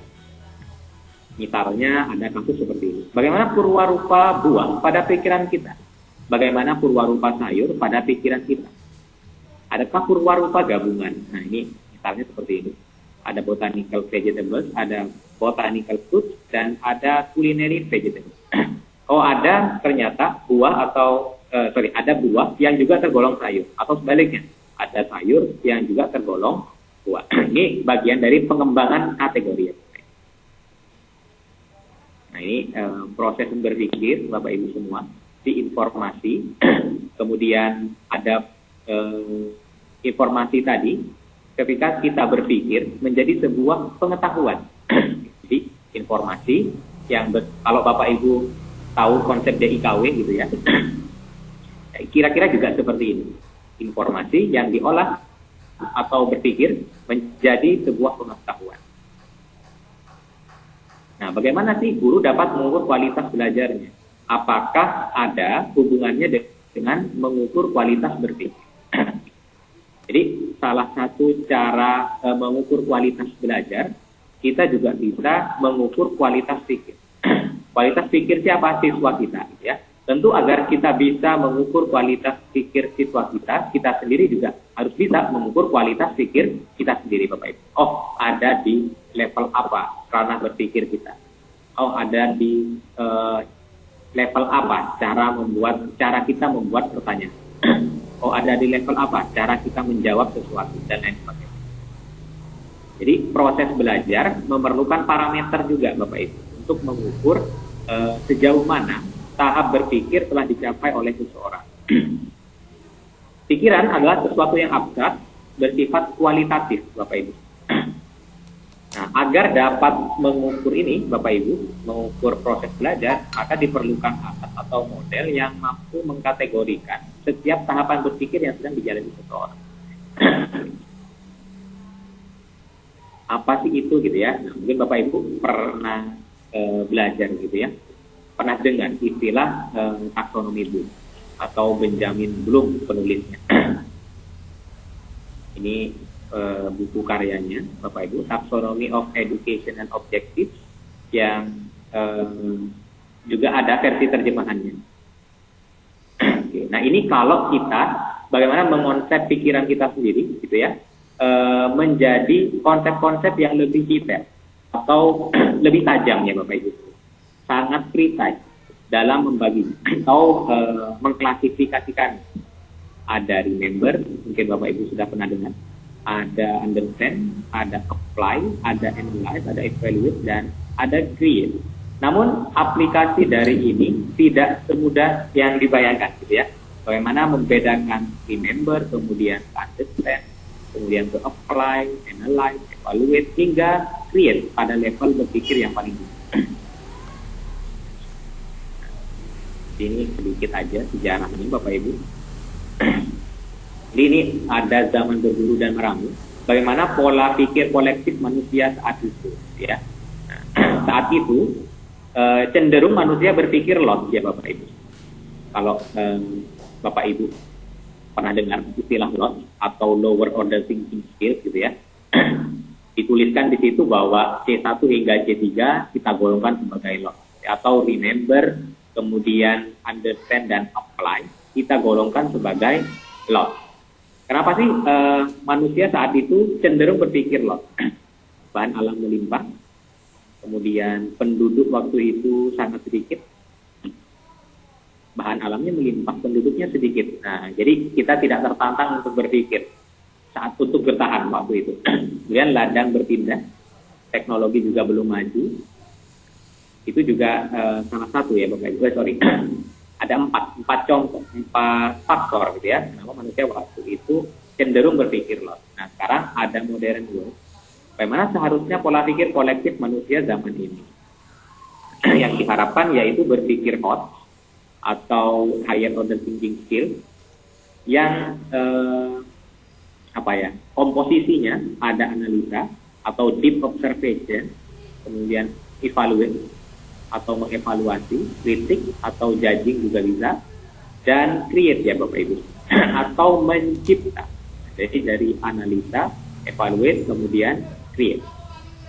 Nah, ini proses pengembangan pola pikir yang berikutnya ya Bapak Ibu. Kalau tadi kan kita sudah kenali beberapa model-model pengembangan thinking skill.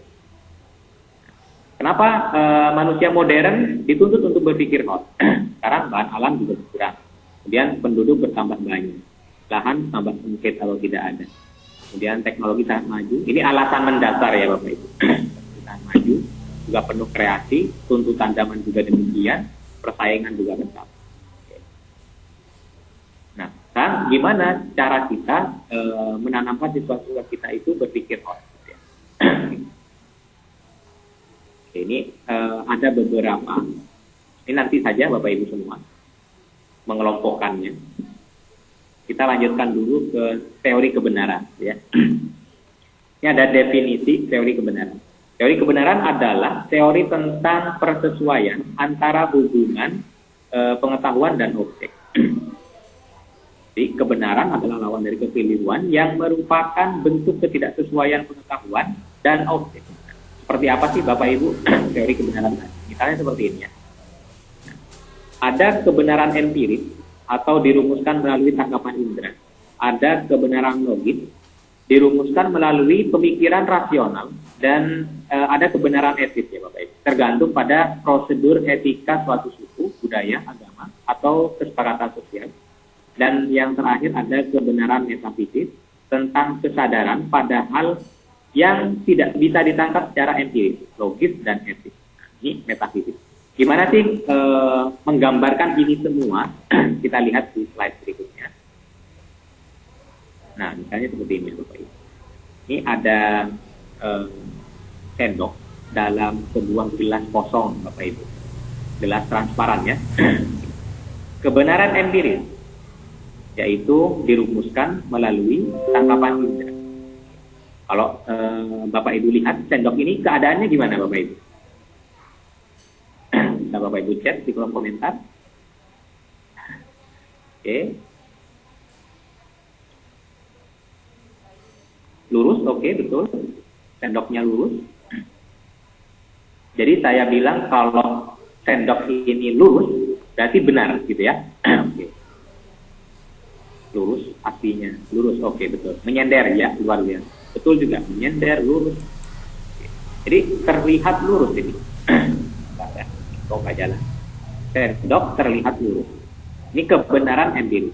Kemudian ada kebenaran logis Bapak Ibu. Dirumuskan melalui pemikiran rasional. Yang awalnya sendok lurus, setelah diisi air, sendok terlihat patah. Nah, kalau kita mau ngikutin kebenaran empiris, maka akan keliru ya Bapak Ibu. Oke. Jadi setelah diisi air, sendok terlihat patah. Poin pentingnya apa gitu ya? Indra kita gagal menangkap kebenaran empiris. Perlu kebenaran logis dan teoritis ya Bapak Ibu, bahwa kerapatan air versus kerapatan udara itu berbeda, yang menyebabkan sendok terlihat patah. Kalau kita pakai indra atau pendekatan empiris, sendok patah. Tapi kalau kita deketin, ternyata sendok tetap lurus, gitu ya. Di sini ada kontradiktif di situ dari dua kebenaran tadi, kebenaran empiris dan kebenaran logis. Nah, berikutnya. Prosedur minum dengan tangan kanan. Oke, ya. Kalau pakai tangan kiri, clear. Nah, kalau pakai tangan kanan menjadi betul. Ini juga tergantung dari kepercayaan, suku, budaya, gitu ya, Bapak Ibu, agama. Jadi kebenaran etis yang ketiga, kalau tadi kita belajar kebenaran empiris, kemudian kebenaran logis, dan yang ketiga ada kebenaran etis. Tergantung pada prosedur etika suatu suku, budaya, agama, dan kesepakatan sosial. Poin pentingnya apa? Nilai kebenarannya tidak lagi pada fakta dan logika, tapi ada pada cara memperlakukan objek sesuai prosedur yang dipahami dan berlaku dalam satu lingkup atau masyarakat, wilayah, dan kondisi. Jadi ini poin penting. Nah, sekarang yang terakhir ada kebenaran metafisik. Misalnya, minum jamu dengan tangan kanan sembari berdoa dapat menyehatkan. Itu ada sugesti ya Bapak Ibu. Ini kebenaran metafisik tentang kesadaran pada hal yang tidak bisa ditangkap secara empiris, logis, dan etis. Poin pentingnya adalah nilai kebenarannya tidak terbatas lagi pada fakta, logika, dan etika, tapi pada kesadaran intuitif akan suatu nilai dan keyakinan. Jadi ada teori, ada 4 kebenaran, Bapak Ibu, ada kebenaran empiris tadi, kemudian kebenaran logis, etis, dan yang terakhir metafisik. Nah, ternyata kalau kita kaitkan gitu ya, dari jenis-jenis pengetahuan atau dimensi pengetahuan yang sudah dikembangkan oleh Bloom, faktual dapat diindra, konsep dipahami, prosedur dialami, dan metakognitif disadari. Ini terkait juga dengan 4 dari kebenaran tadi, ya.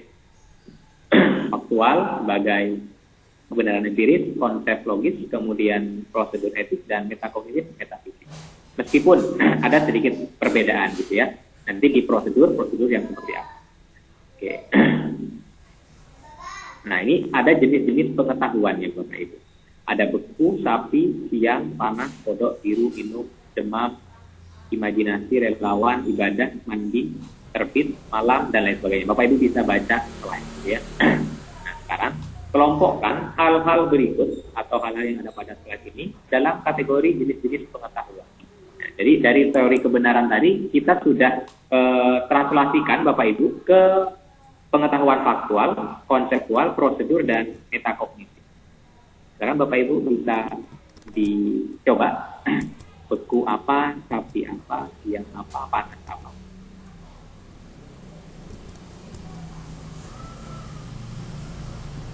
Belum. Ya. Silakan Bapak Ibu. Sadar. Ramal, oke. Ramal itu meramal ya Bapak Ibu. Nah, itu tergolong pengetahuan apa? Gak apa-apa, salah. Silakan Bapak Ibu latihan dulu.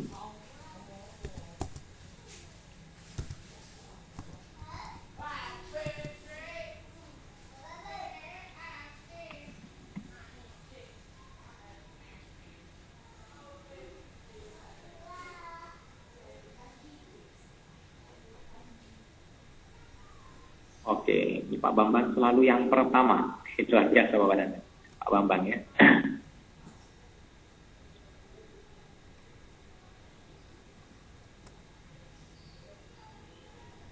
Jadi, beku, sapi, panas, biru. Oke.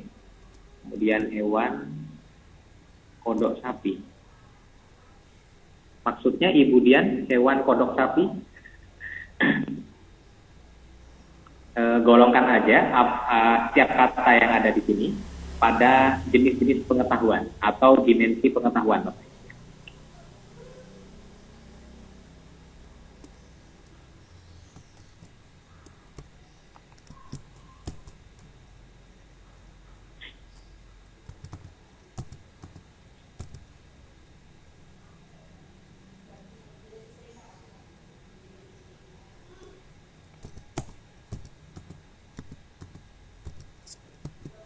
Oke. Saya kasih contoh misalnya ibadah. Nah, ibadah ini pengetahuan metakognitif atau kalau dikaitkan sama teori kebenaran tadi teori kebenaran yang terakhir ya Bapak Ibu. Metafisik.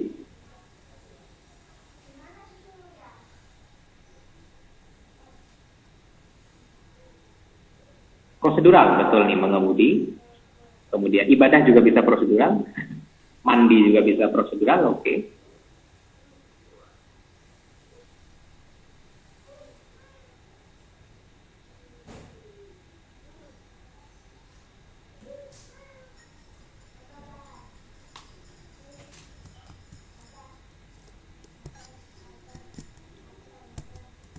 Oke.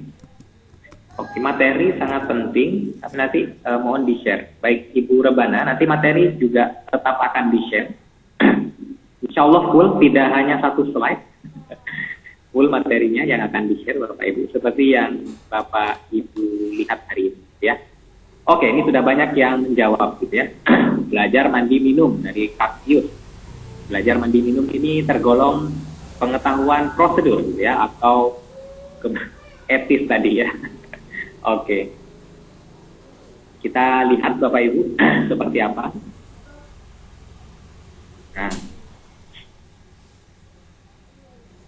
beku, nah, sebuah konsep, kodok fakta, panas konsep. Tapi bisa ya Bapak Ibu, bisa lebih dari yang apa yang saya tunjukkan. Namun ini sekilas aja gitu ya, sekilas.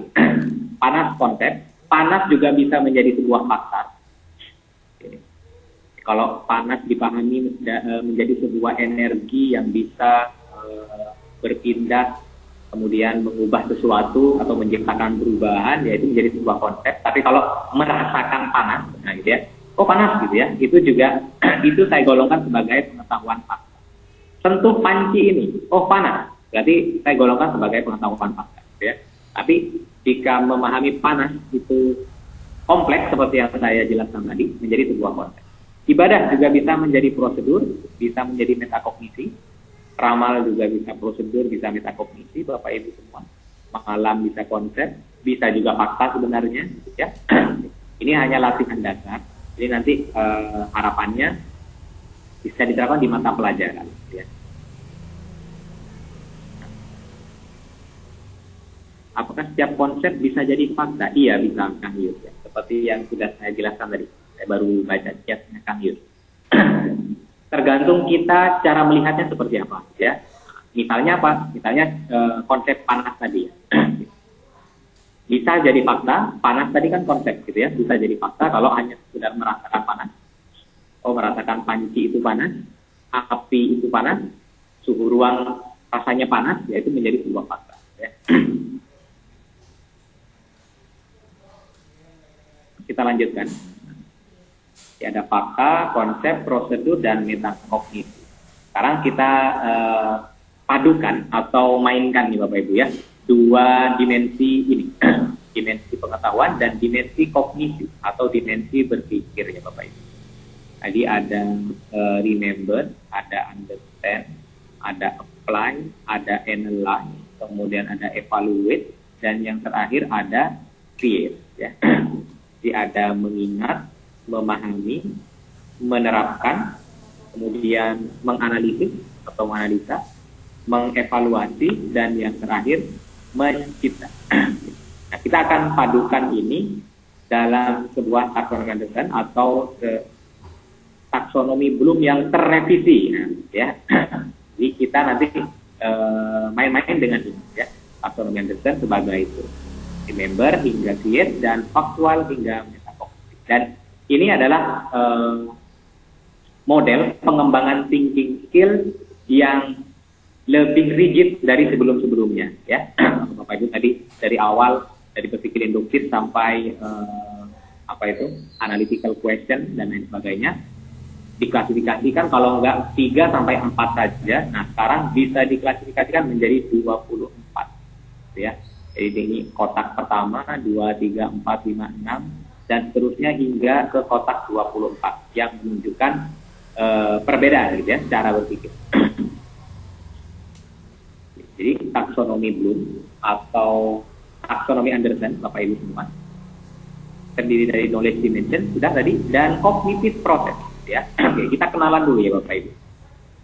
Oh ini kecil sekali ya Bapak Ibu. Saya coba besarkan.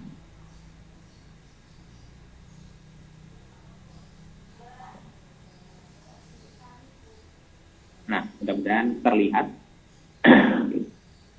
Factual tidak jauh berbeda juga dengan definisi dari factual question tadi di awal bersama divergent Bapak Ibu.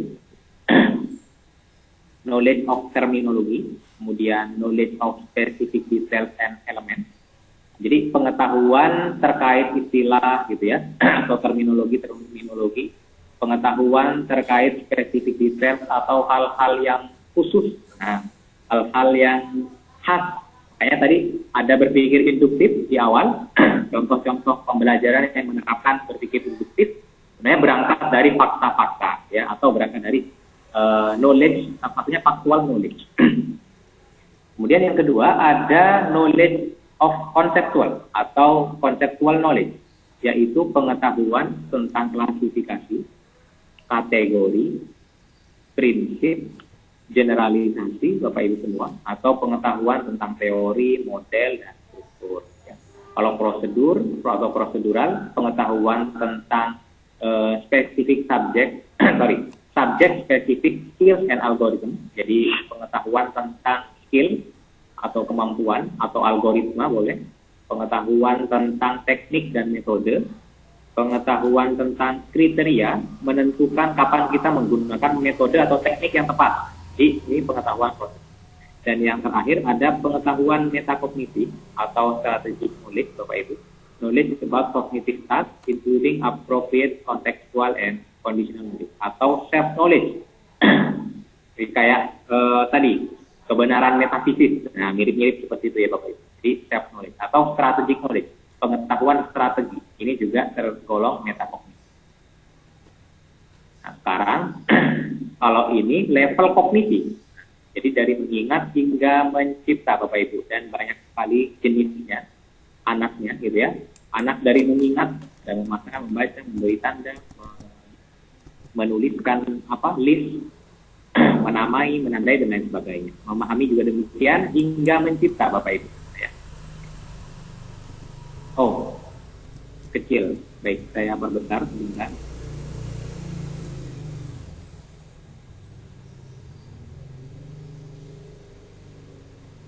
Mudah-mudahan jadi terlihat Bapak Ibu. Ya.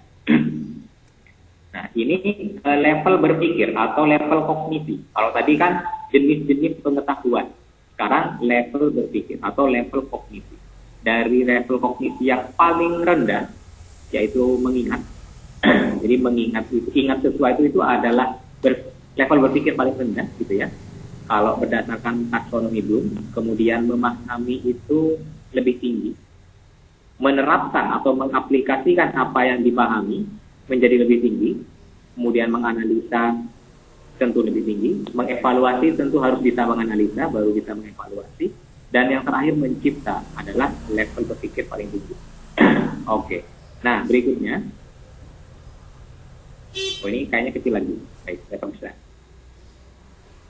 Sebenarnya tadi ini besar Bapak Ibu, cuma karena pindah ke bentuk full screen. Misalnya tadi bentuknya kotak ya, yang segi 4 itu. Oke, nah berikutnya ini Bapak Ibu. Kalau Bapak Ibu tadi lihat gitu ya, ini sangat banyak level berpikir Bapak Ibu. Mengingat itu punya anaknya sendiri, memahami juga punya banyak, mengaplikasikan punya banyak, kita punya banyak. Nah sekarang gimana sih biar lebih mudah gitu ya, biar lebih mudah memahami apa itu remember, understand, apply, analyze, evaluate, dan create ini menjadi kelompok yang lebih terstruktur. Ya. Bentar Bapak Ibu.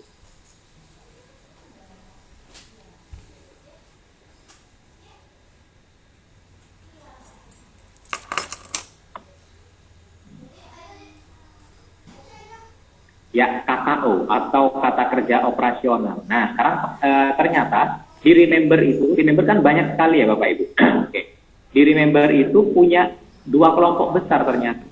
Recognizing sama recalling. Nah, jadi level berpikir terendah itu kan katanya tadi mengingat, tapi sebenarnya sebelum mengingat itu kan harus ada proses recognize atau mengenali ya Bapak Ibu. Jadi sebelum mengingat, remember, yaitu mengenali dulu. Mengenali, recognizing dengan cara apa? Identify atau mengidentifikasi. Saya mengenali Budi dengan cara mengidentifikasi ciri-ciri Budi, kan gitu ya Bapak Ibu. Oh, bentuk wajahnya begini, oh tinggi badannya segini, oh itu namanya Budi. Ketika saya ketemu lagi, saya harus ingat, oh dia Budi, ya.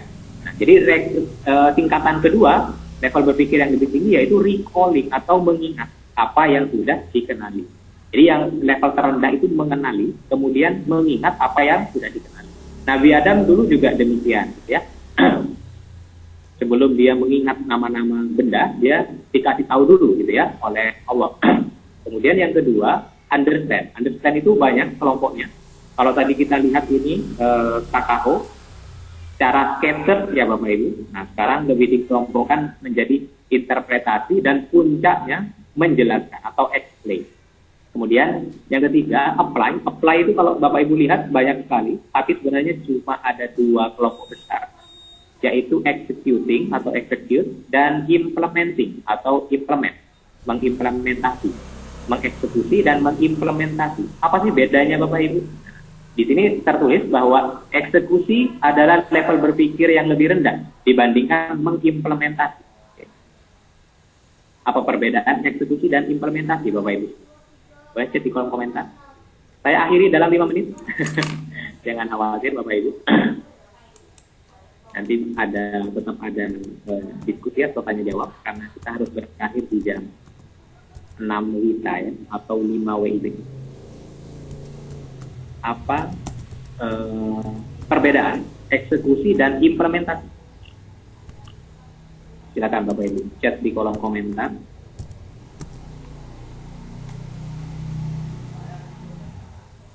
Implementasi penerapan. Oke, kalau eksekusi.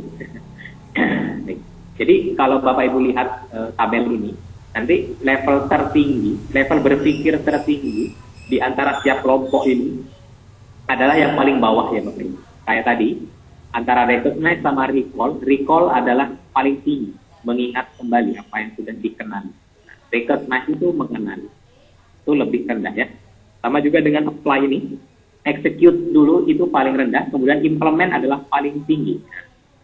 Eksekusi pengambilan. Oke, ini berangkat dari terminologi Pak Yus, Kang Yus ya.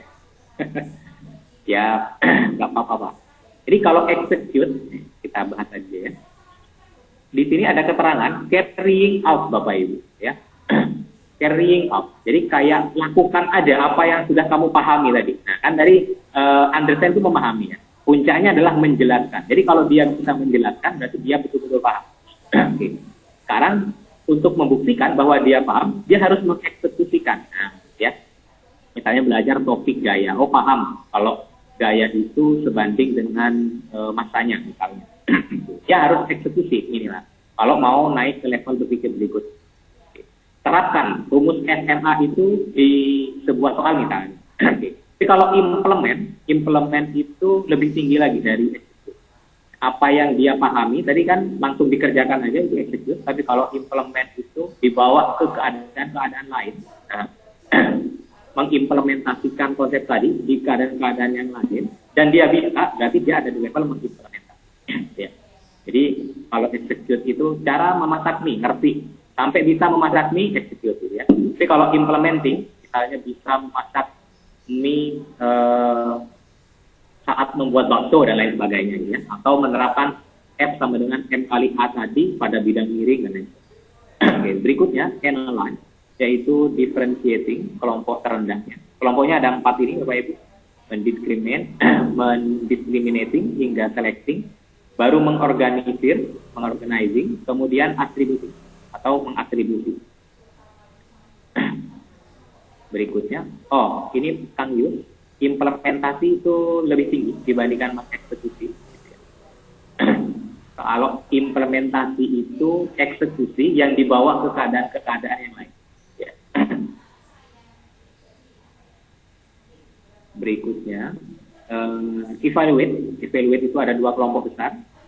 Yang pertama checking terendahnya di kelompok evaluate, tapi checking lebih tinggi dibandingkan attributing, lebih tinggi dibandingkan differentiate atau membedakan, lebih tinggi dibandingkan organizing atau mengorganisir gitu ya. Okay. Checking, tapi checking masih lebih rendah dibandingkan kritik Bapak Ibu. Jadi kritik adalah puncak tertinggi dari mengevaluasi. Tentu sebelum kritik dia harus bisa ngecek. Syaratnya kita ngecek, dia harus bisa menganalisa ya, atau analisis. Oke. Nah berikutnya level tertingginya ada di create ya Bapak Ibu. Nah, generating, planning, hingga producing itu kita kelompokkan di level C6 atau level paling tinggi. Namun di level paling tinggi pun ada yang paling rendah, yaitu generating atau hypothesizing. Jadi generating itu merumuskan. Kemudian memplanning itu memplanning atau merencanakan gitu ya, apa yang sudah dilakukan. Dan yang terakhir memproduksi atau mencipta atau konstruksi juga ada. Jadi memproduksi itu belajar membarang, memproduksi ide, kemudian memproduksi sebuah penyelesaian masalah, itu juga bagian dari kreasi. Baik, Bapak Ibu semua, ini level berpikir ya dari C1 hingga C6. Jadi kalau dikumpulkan, Bapak Ibu saya izin untuk baca.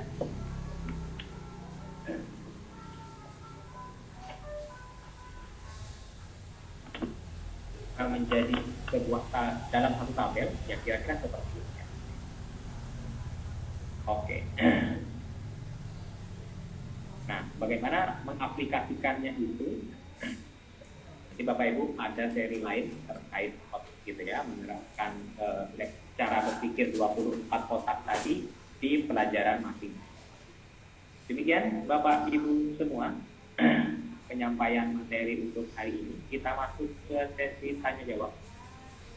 Sebelum sesi diakhiri, saya kembalikan ke host atau moderator jika ada.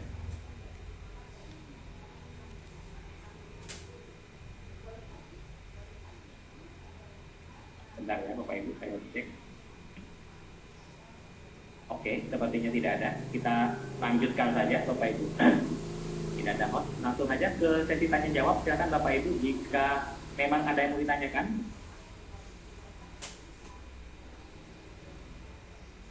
Iya, sama-sama Ibu Dian. Kemudian, oh iya, iya. Belum selesai seperti ini. Ya, silakan Bapak Ibu jika ada pertanyaan langsung aja, tidak pakai moderator kita ya.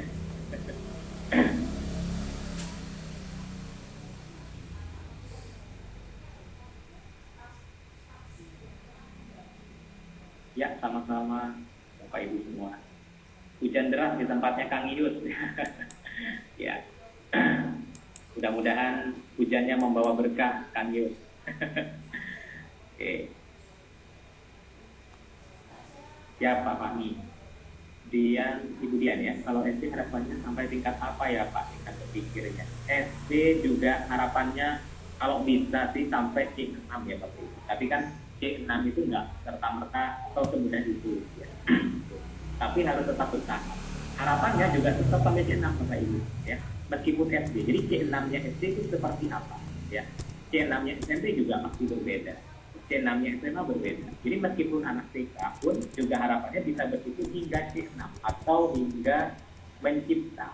Tapi kalau pembelajaran di kelas biasanya sangat jarang terjadi sampai mencipta. Tapi lambat laun mungkin di pertemuan kesekian dari materi itu bisa anak-anak hingga level mencipta, berkreasi kayak itu. Contoh contohnya seperti apa? Ada sesi khusus seperti itu ya, hingga C6 ya. Bagaimana menganalisa KD itu pada level mana? Baik, ini pertanyaan dari Pak Bambang ya. Kita lihat dulu KD-nya Bapak, kita perhatikan betul. Di situ saya yakin pasti ada kata kerja operasionalnya. Entah menganalisa, entah menerapkan gitu ya. Misalnya, KD-nya seperti ini. Misal ya, saya nggak hafal KD-nya. Menerapkan persamaan, bukan ya, persamaan asas blank pada bla bla bla. Nah, itu saya kategorikan sebagai levelnya C3 atau penerapan. Karena masih menerapkan. Apalagi kalau memahami itu rendah sekali. Tapi saya yakin tiap KD minimal sudah ada di C4 itu. Tapi kan dari KD akan dipecah ya. Dari kompetensi dasar itu akan dipecah ke tujuan-tujuan pembelajaran. Jadi puncaknya nanti mencapai KD itu. Bagaimana bisa menganalisa? Kan biasanya KD menganalisa gitu ya. Menganalisa bla bla bla, maka mengatakan bla bla bla.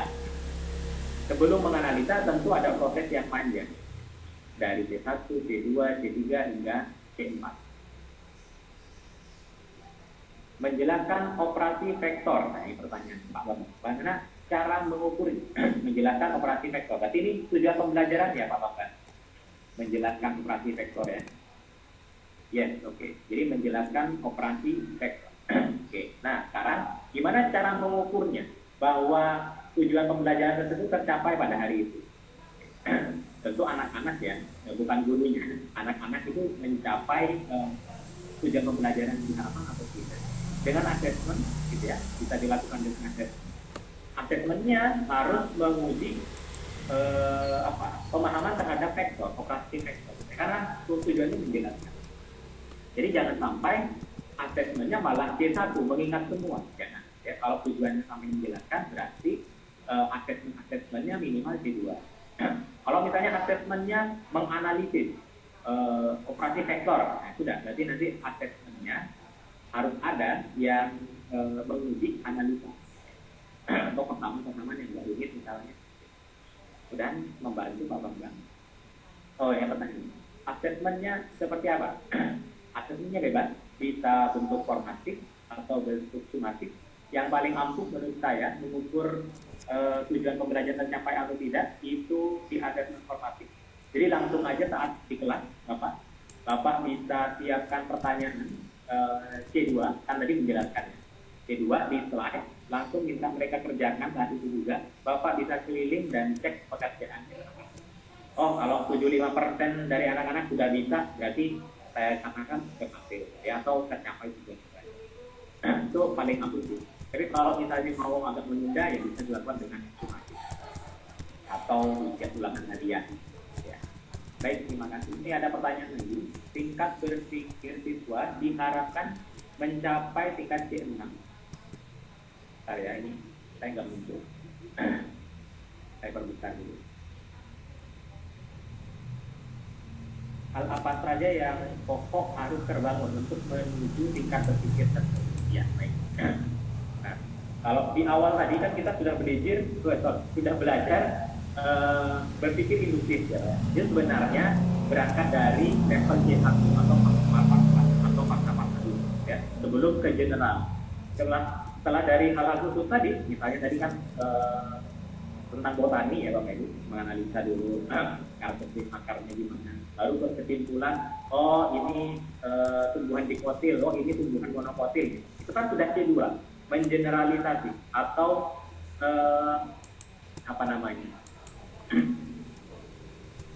menemukan konsep, gitu ya. Jadi harus dari C1 ke C2, baru uji lagi ke C3. Kalau seperti ini adalah kalau ciri-ciri dari tumbuhan dikotil adalah seperti ini misalnya ya. Oke, kalau C3 gimana? Ambil lagi contoh-contoh yang lebih banyak. Minta mereka berikan contoh atau minta mencocokkan gitu ya. Udah ke C3, kemudian C4 sudah menganalisa. Misalnya pertama perbedaan yang paling gampang hingga C5 dan C6. Jadi tidak langsung ke C6 Ibu Rini ya. Karena kalau langsung ke C6 C1 hingga C5-nya lewat, nanti jadinya hoax. Ya. Seperti yang banyak terjadi, biasanya orang langsung menyimpulkan karena apa? Karena tidak memahami fakta, tidak membaca, tidak membandingkan informasi-informasi yang ada, gitu ya. Asal share, nah, seperti itu. Sehingga sekarang ada informasi asal share, gitu ya. Banyak hoax. Itu tadi, karena tidak melewati itu.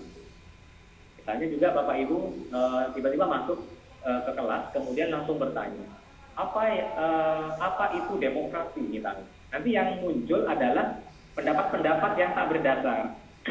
Jadi jangan langsung seperti itu, kita mulai dulu dari yang fakta-fakta hingga konsep. Oke.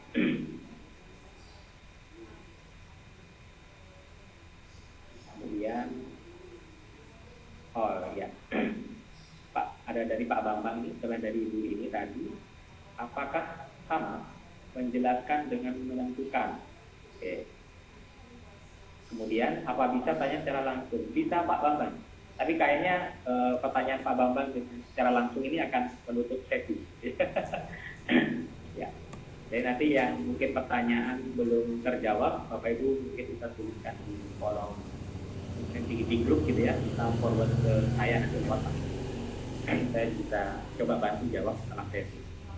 Silakan Pak Bambang. Pak Bambang sepertinya ingin bertanya. Bisa nyalakan mikrofon Pak Bambang. Mohon maaf, presensi sampai sekarang belum bisa dibuka. Oh, bentar ya.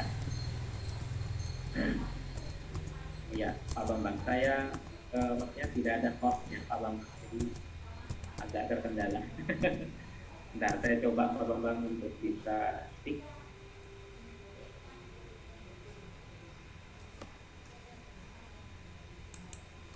Makasih Pak. Bisa Pak Bambang? Bisa. Baik. Oh iya. Tadi kan KD-nya menjelaskan vektor Pak ya. Tadi Bapak mencontohkan bahwa tinggal dikasih soal tentang vektor, habis itu keliling memeriksa jika 70% siswa sudah bisa menentukan vektor tersebut, maka tujuan pembelajaran tercapai. Nah, menjadi pertanyaan pertama tadi, apakah sama menjelaskan dengan menentukan? Itu dulu Bapak. Baik. Ini bisa sama, bisa beda, Mas. Jadi tergantung konteksnya, tergantung apa yang akan diujikan, ya. Bisa kasih saya contoh, Pak, menentukan yang seperti apa? Jadi menjelaskan itu hanya kata lain dari memahami sebenarnya. Jadi kalau yang paham, tentunya kan harapannya menjelaskan, gitu ya. Menjelaskan itu nggak hanya pakai lisan, bisa pakai tulisan atau bisa pakai pertamaan yang menunjukkan bahwa dia itu paham atau cara-cara tertentu, gitu ya, yang menunjukkan bahwa dia paham tentang vektor misalnya. Ya. Menentukan yang seperti apa Pak? Jadi bisa nih nanti. Tapi jawabannya bisa Pak, bisa sama, bisa beda. Tapi kalau mau Pak Ilham lebih, Pak Bambang mau lebih spesifik saya menjawabnya, mungkin bisa kasih contoh. Misalkan seperti ini, bisa menjelaskan kesamaan dua buah vektor, ya. Kesamaan dua buah vektor. Ya, itu kan yang paling sederhana, ya, memiliki besaran dan arah yang sama. Nah, PKD-nya menjelaskan tentang vektor, cuma dipecah di situ kontennya saya pecah beberapa level sehingga supaya gampang mengukurnya. Apakah cukup ketika anak itu sudah membedakan, menentukan vektor yang sama dengan yang ditanyakan, maka dia sudah kategorinya berarti dia sudah menjelaskan kesamaan dua buah vektor. Kalau kasusnya seperti itu, iya, ya sama. Oh gitu. Terima kasih Pak Obed. Nah, jadi yang sering membingungkan itu di sana. Lo menjelaskan kan harus presentasi seperti itu. Ya, Masa bisa dilakukan dengan apa istilahnya tes tulis seperti itu? Oke, betul. Menjelaskan itu hanya kata lain dari memahami saja. Bentuk memahami itu banyak, gitu ya. Menentukan juga salah satu bentuk dari memahami. Gitu ya. Oke, terima kasih Pak. Mungkin yang lain. Apa?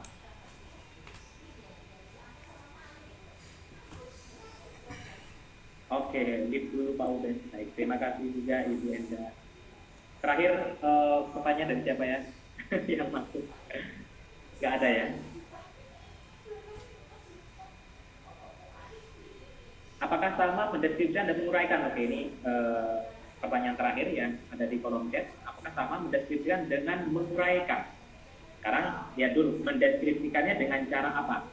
Kalau dia mendeskripsikannya dengan cara deep observation, misalnya dia melihat dengan betul sehingga dia bisa menyusun sebuah kalimat, bisa mendeskripsikan dengan utuh dan lengkap dengan cara dia observasi mendalam, itu sama menurut saya dengan menguraikan. Ya, tapi kalau mendeskripsikannya hanya menghafal, mendeskripsikannya lihat buku, nah, itu beda cerita, gitu ya, dengan menguraikan.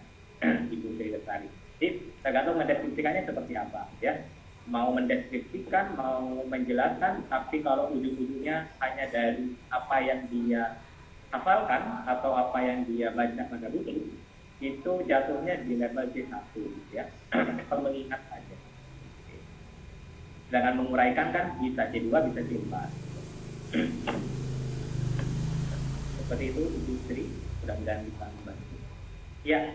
Rata-rata sudah minta izin nih, jangan rata-rata beberapa ya, mungkin karena sudah malu. Baik Bapak Ibu semua, mudah-mudahan sesi hari ini bermanfaat. Jika ada pertanyaan yang belum terjawab, saya mohon maaf, nanti Bapak Ibu bisa chat ke panitia, nanti panitia mungkin bisa forward ke saya, ya. Mudah-mudahan saya bisa bantu menjawab. Demikian sesi dari hari ini Bapak Ibu semua, kurang lebihnya saya mohon maaf. Wassalamualaikum warahmatullahi wabarakatuh. Sampai jumpa di sesi-sesi yang lain Bapak Ibu ya.